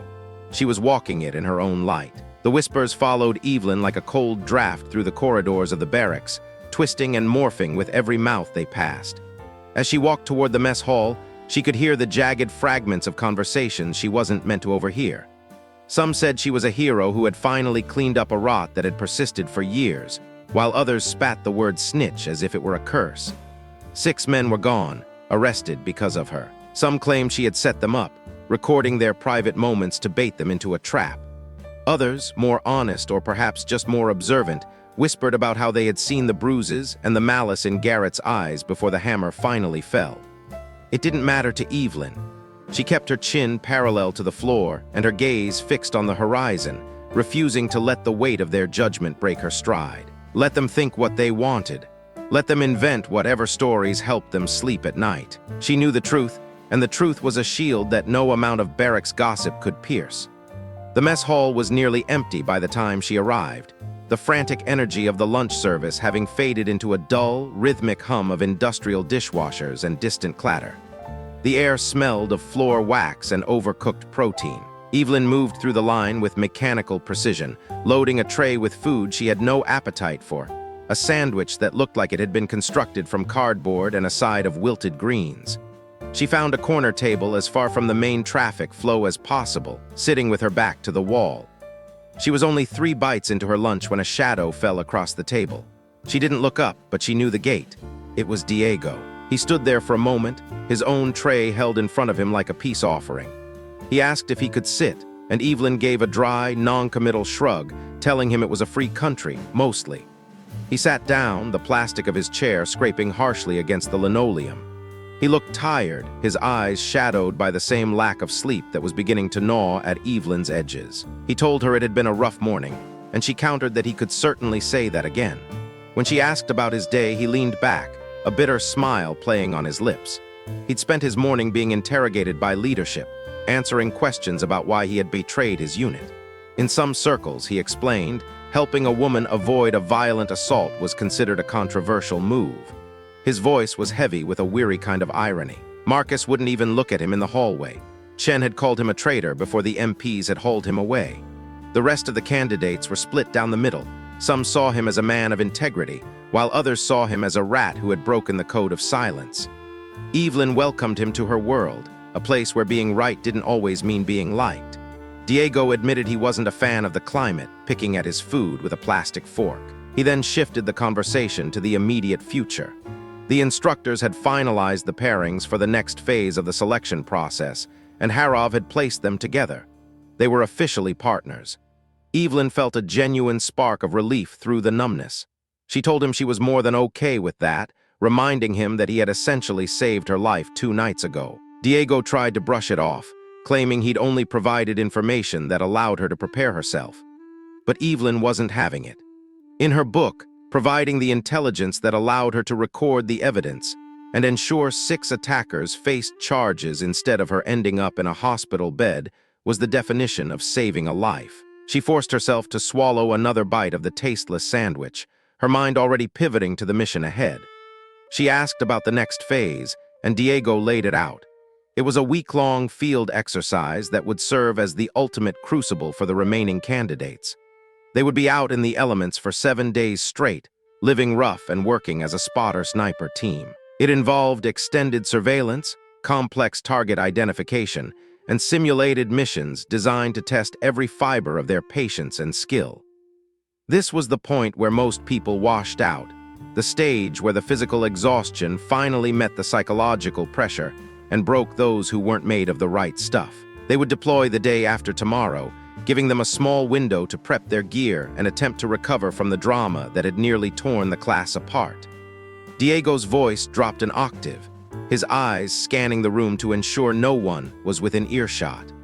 He warned her that some of the candidates were already planning to make the field exercise a living hell for her. It wouldn't be as blatant or as violent as Garrett's ambush. They wouldn't risk prison time for that, but it would be subtle. They were talking about feeding her bad coordinates over the comms, intentionally failing to support her position during simulated engagements, or leaving her team exposed during movements. Evelyn's response was immediate and cold. She told him to let them try, she would adapt as she always did. But Diego shook his head. He told her she couldn't do this alone. To survive the next week, and to survive the career that followed, she needed people she could trust. He told her that while they had each other, one person wasn't enough. They needed real allies, not just people who were willing to tolerate her existence. He revealed that he had been quietly vetting some of the other candidates, those who hadn't been part of Garrett's toxic inner circle, and who felt a genuine sense of disgust over what had happened in the woods. There were 5 or 6 others who were willing to work with them, to share intelligence and provide a silent support network. Evelyn was skeptical, asking why they would risk their own standing to help her. Diego's smile was strained as he told her that, shockingly, some people actually believed in doing the right thing. Not everyone in the course was a sexist or a predator. Many were just soldiers trying to earn their place, and seeing how far Garrett was willing to go had acted as a wake-up call for those who had previously stayed neutral. Evelyn hesitated, stating she didn't want charity. She wanted to earn her tab on merit alone. Diego leaned forward, his expression intense. He told her that teamwork was the foundation of special operations. She could be stubborn and prideful and fail on her own, or she could be tactical and build a network. He knew which path offered the better odds of success. Evelyn looked at him, her instincts screaming at her to remain an island. In her experience, reliance on others was a vulnerability that usually led to disappointment or betrayal. But looking at the exhaustion in Diego's eyes and thinking about the sheer scale of the week ahead, she realized he was right. Paranoia was a survival trait, but in excess, it was a poison. She agreed to the meeting, telling him to set it up for that night in a place where they wouldn't be seen. She wanted to look these people in the eye and understand what they expected in return. Diego assured her they wanted nothing but the ability to look at themselves in the mirror and know they were on the right side of history. That evening, the air was thick with the scent of damp earth and pine as Evelyn made her way to a quiet corner of the equipment shed farthest from the main barracks. The shadows were deep here, illuminated only by the faint, flickering glow of a distant security light. Inside the shed, amidst the smell of gun oil and canvas, she found the group. Including Diego, there were 7 of them in total. She recognized the faces, though she had never truly spoken to them. There was Johnson, a man from Chicago who carried himself with the quiet gravity of someone who had seen too much in his 3 previous combat deployments. There was Ramirez, a kid from Texas who looked barely old enough to shave but possessed a reputation for being one of the sharpest navigators in the class. Kumar, a first-generation American with a master's degree in mathematics, stood near the back, his eyes intelligent and observant. Patterson, a mountain of a man from Montana, remained silent and solid, the kind of person who seemed built to hold a line. Then there was Williams. Evelyn froze for a second, her eyes widening as she realized she was looking at another woman. Williams was a wiry, lean soldier who had transferred from the Marine Corps. She had the same tired, flinty determination in her eyes that Evelyn saw every morning in the mirror. Williams noticed her surprise and offered a sharp, knowing smile. She'd been there the whole time, she explained, but she had made the conscious choice to keep her head down and avoid making waves. It was a different strategy from Evelyn's, but it was the one that had kept her under the radar for 4 weeks. She had started with the previous class, washed out on a technicality, and had been recycled into this one. She had seen the patterns of the course, and more importantly, she had seen what happened to women who dared to stand out. Williams didn't mince words. She told Evelyn that what happened with Garrett was inevitable the moment Evelyn outshot him on the very first day. By excelling so visibly, she had painted a target on her back. Williams explained her own philosophy, to be competent but never threatening, to pass every test without ever being the best, to be good enough to stay in the game but not good enough to trigger the fragile insecurities of the men around her. It was an exhausting, degrading way to live, she admitted, but it had protected her from being ambushed in the woods. The words hung in the air, heavy and uncomfortable. Evelyn felt a pang of guilt and a surge of recognition. 2 women, 2 different paths through the same minefield. One was fighting to be seen and respected, while the other was fighting to be invisible just to survive. Both were paying a steep price for the right to be there. Evelyn apologized, realizing she should have looked harder for others like her, but Williams waved it off. There was no need for apologies. They each fought their own battles. However, after the events with Garrett, Williams realized that being invisible didn't actually make her safe. It just meant that when they eventually came for her, she would be alone. She decided she'd rather be a target with allies than a ghost waiting to be hunted. Johnson spoke up then, his voice deep and steady. He explained that after the recording went public and the investigation started, everyone in the course had to make a choice. They could stay silent and let the culture of intimidation continue, or they could draw a line in the sand. They chose to stand up because if they allowed fear to dictate who got to serve, then the values they claimed to defend were already dead. Kumar nodded in agreement, speaking of his parents who had immigrated to the country believing in the promise of meritocracy. If those values didn't hold true in the military, then the promise was a lie.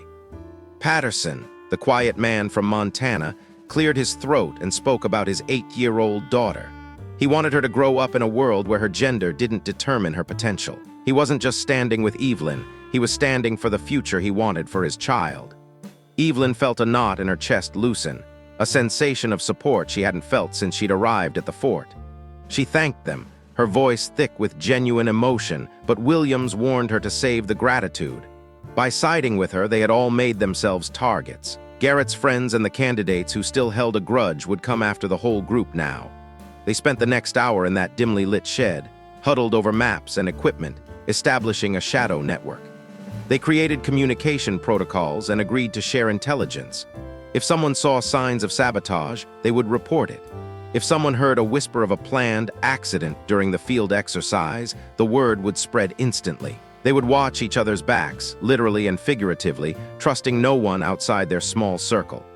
As they dispersed back into the night, Evelyn felt a flicker of hope. It was a fragile thing, easily extinguished, but it was there.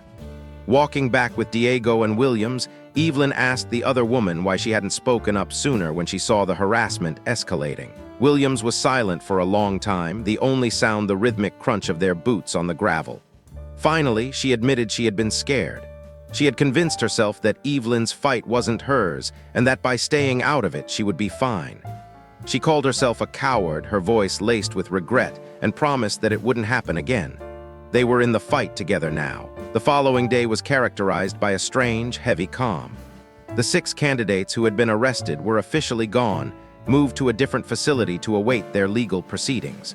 The rest of the class gave Evelyn's group a wide berth.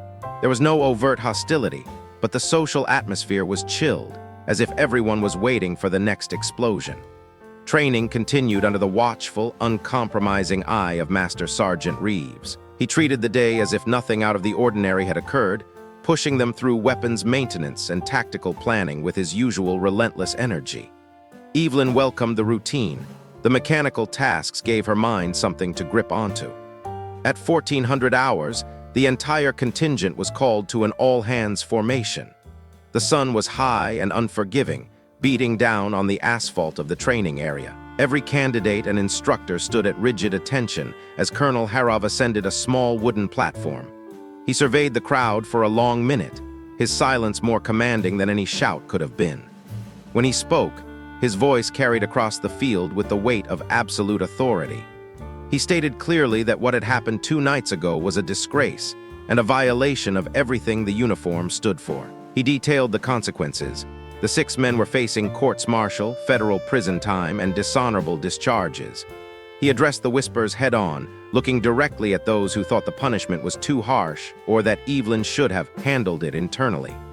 To them, he said that assault was assault, and the law did not stop at the gates of the base. He then addressed the rumors of political agendas and lowered standards. He called those claims horseshit with a bluntness that made several candidates flinch. He walked through Evelyn's record, stating that her test scores, her physical performance, and her tactical skills were all above average. She hadn't been given anything. She had earned her spot. Then he dropped a bombshell that left Evelyn feeling as though the ground had vanished beneath her. He told the entire formation that Evelyn's mother was the legendary sniper known as Ghost. He recounted the woman's record: 300 confirmed kills, a silver star, and a final act of heroism that saved 23 lives before she was killed in an ambush 8 years ago. Evelyn's blood turned to ice. She had fought so hard to keep that connection a secret, wanting to build her own identity far from the long shadow of her mother's legend. Now, in a single speech, Harov had stripped away her anonymity. He explained that Evelyn had never once used her mother's name to gain an advantage, but he wanted them to understand the lineage she came from. She was warrior stock, and any man who tried to undermine her would face the same fate as the men who were currently in handcuffs. He ended the formation with a warning that the upcoming week would be the most grueling they had ever faced, as they were now behind schedule. As the formation broke, Evelyn remained frozen. She felt more exposed than she had during the assault. Suddenly, she wasn't just another candidate, she was a legacy. Diego grabbed her arm, sensing her shock, and tried to lead her away, but it was too late. They were swamped. Men who hadn't spoken a word to her in weeks were suddenly crowding around, their eyes wide with a mix of awe and curiosity. They asked about her mother's kills, about her training, about why she had kept it a secret. She pushed through the crowd without answering, her mind a whirlwind of anger and confusion. When she finally reached the safety of her bunk, she sat down, her hands shaking. William sat across from her, her expression sympathetic. She told Evelyn that Harov was a genius. By revealing her connection to Ghost, he had given her a level of credibility that none of the misogynists could argue with. He had turned her from a victim and an outsider into a symbol of military royalty. He had given her armor. Evelyn argued that she didn't want armor or protection, but Williams countered that she needed it whether she liked it or not. The narrative of the daughter of Ghost was something the military culture could respect and get behind. It was a shield against the subtle sabotage Diego had warned her about. That night, sleep was impossible. Evelyn lay in the dark, the weight of expectation pressing down on her like a physical force. She thought about the woman she had barely known. Her mother had been a figure of myth even when she was alive, always away on training or deployments. Their last conversation had been a grainy video call from a forward operating base. Her mother had told her to be strong and brave, and to remember that Blackwoods never quit. 3 days later, a lucky shot from an insurgent sniper had ended that legend. Evelyn had joined the army to honor that ghost, to walk the same path and prove she was worthy of the name. But now, with the world watching, the pressure was suffocating. If she failed now, it wouldn't just be her failure. It would be a stain on her mother's legacy. The field exercise began the next morning at 0600. The transition from the barracks to the wilderness was a relief. The woods didn't care about her mother's record or the politics of the command. The woods only cared about how well she could hide and how long she could stay still. Evelyn and Diego were assigned an observation post overlooking a strategic road junction. Their mission was to maintain their position for 72 hours, documenting every movement of a simulated enemy convoy while remaining completely invisible to the patrols that were actively hunting them. The work was grueling. They spent the first few hours humping their heavy gear into the high ridges, their lungs burning and sweat stinging their eyes. They found a spot with optimal sight lines and began the slow, meticulous process of building a hide. Evelyn's suggestion to incorporate a fallen log into their camouflage proved to be a masterstroke, breaking up their unnatural silhouettes against the forest floor. By noon, they were dug in. By midnight, they were established in a rhythm of watching and sleeping in shifts. This was the reality of the job, not the high-octane action of the movies, but hours of silence, insects, and the slow creep of muscle cramps. On the third day, the tension spiked. Diego, eyes glued to his scope, whispered that they had company. A 6-man patrol was sweeping up the ridge from the south. Evelyn moved with the slowness of a glacier, adjusting her position just enough to see through her own optics. The patrol was disciplined, moving in a grid pattern that would bring them within 30 meters of their hide. They went completely still, controlling their breathing until it was shallow and silent. They became a part of the earth. The patrol moved closer. Evelyn could hear the metallic clink of their gear and the low murmur of their voices. One soldier stopped barely 8 meters from their position. He pulled out a water bottle, the sound of the plastic crinkling like a gunshot in the stillness. He scanned the hillside, his eyes passing over the very spot where Evelyn lay. She stared at a beetle crawling across a leaf inches from her face, refusing to blink. After what felt like an eternity, the soldier signaled to his team that there was nothing but rocks and trees, and they moved on. When the sound of their footsteps finally faded, Evelyn allowed herself a single, shaky breath. Diego flashed her a quick, triumphant grin. Their hide had held. The rest of the field exercise was a blur of shifting positions and changing parameters. They coordinated with the other members of their alliance, sharing snippets of information over the secure channels. They heard that Johnson and Ramirez had successfully bypassed a major ambush point thanks to a tip from Kumar. The network was working. When they finally emerged from the woods on the 7th day, they were caked in mud, their faces gaunt and their uniforms smelling of wood smoke and sweat. Master Sergeant Reeves checked their logs with a critical eye, then gave them the briefest of nods. They had passed. The return to the base felt different. The air had cleared. While some candidates still looked at her with a lingering resentment, the overt hostility had been replaced by a grudging respect. They had seen her perform in the harshest conditions, and they had seen her maintain her professionalism despite the target on her back. The final week of the course was a gauntlet of examinations and high-stress shooting scenarios designed to push them past their breaking point. Evelyn didn't just survive, she dominated. Her scores were at the top of the class, matched only by Diego's. Williams, too, had stopped trying to be invisible, her true skill finally coming to the fore as she no longer feared being the best. On the night before graduation, Evelyn was summoned to Colonel Harov's office. The room was dim, lit only by a desk lamp that cast long shadows across the walls. Harov looked up as she entered, a rare, genuine smile touching his face. He told her she had done it. She had survived the curriculum, the social isolation, and the physical threats. She was graduating with honors. He then reached into a drawer and pulled out a small, weathered box. He explained that he had kept a few of her mother's personal effects after she died, waiting for a time when he could return them to someone who deserved them. With trembling hands, Evelyn opened the box. Inside was a photograph of her mother in full combat gear, her rifle slung over her shoulder, standing against a desert sunset. She looked fierce and beautiful, a woman who knew exactly who she was. There was a notebook filled with field notes in her mother's familiar, slanted handwriting. And at the bottom, a single, polished bullet casing. Harov told her that casing was from her mother's 300th confirmed kill, a memento she had kept to remind herself of the cost of being the best. She would have wanted Evelyn to have it. Holding the cold metal of the casing, Evelyn felt a wall inside her crumble. The pressure she had been carrying, the need to prove herself, the grief she had pushed aside, it all came rushing out.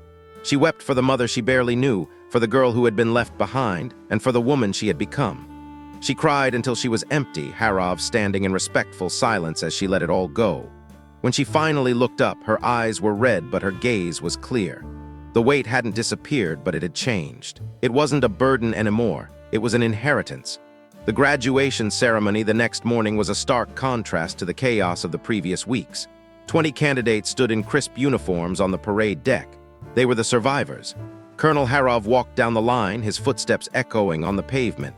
When he reached Evelyn, he stopped. He spoke her name and cited her excellence in marksmanship and her uncommon resilience. He pinned the Special Forces sniper tab to her uniform, the small piece of fabric feeling heavier than any rucksack she had ever carried. As the ceremony ended and the new snipers were dismissed, Evelyn stood for a moment, looking out at the horizon. She had earned her place.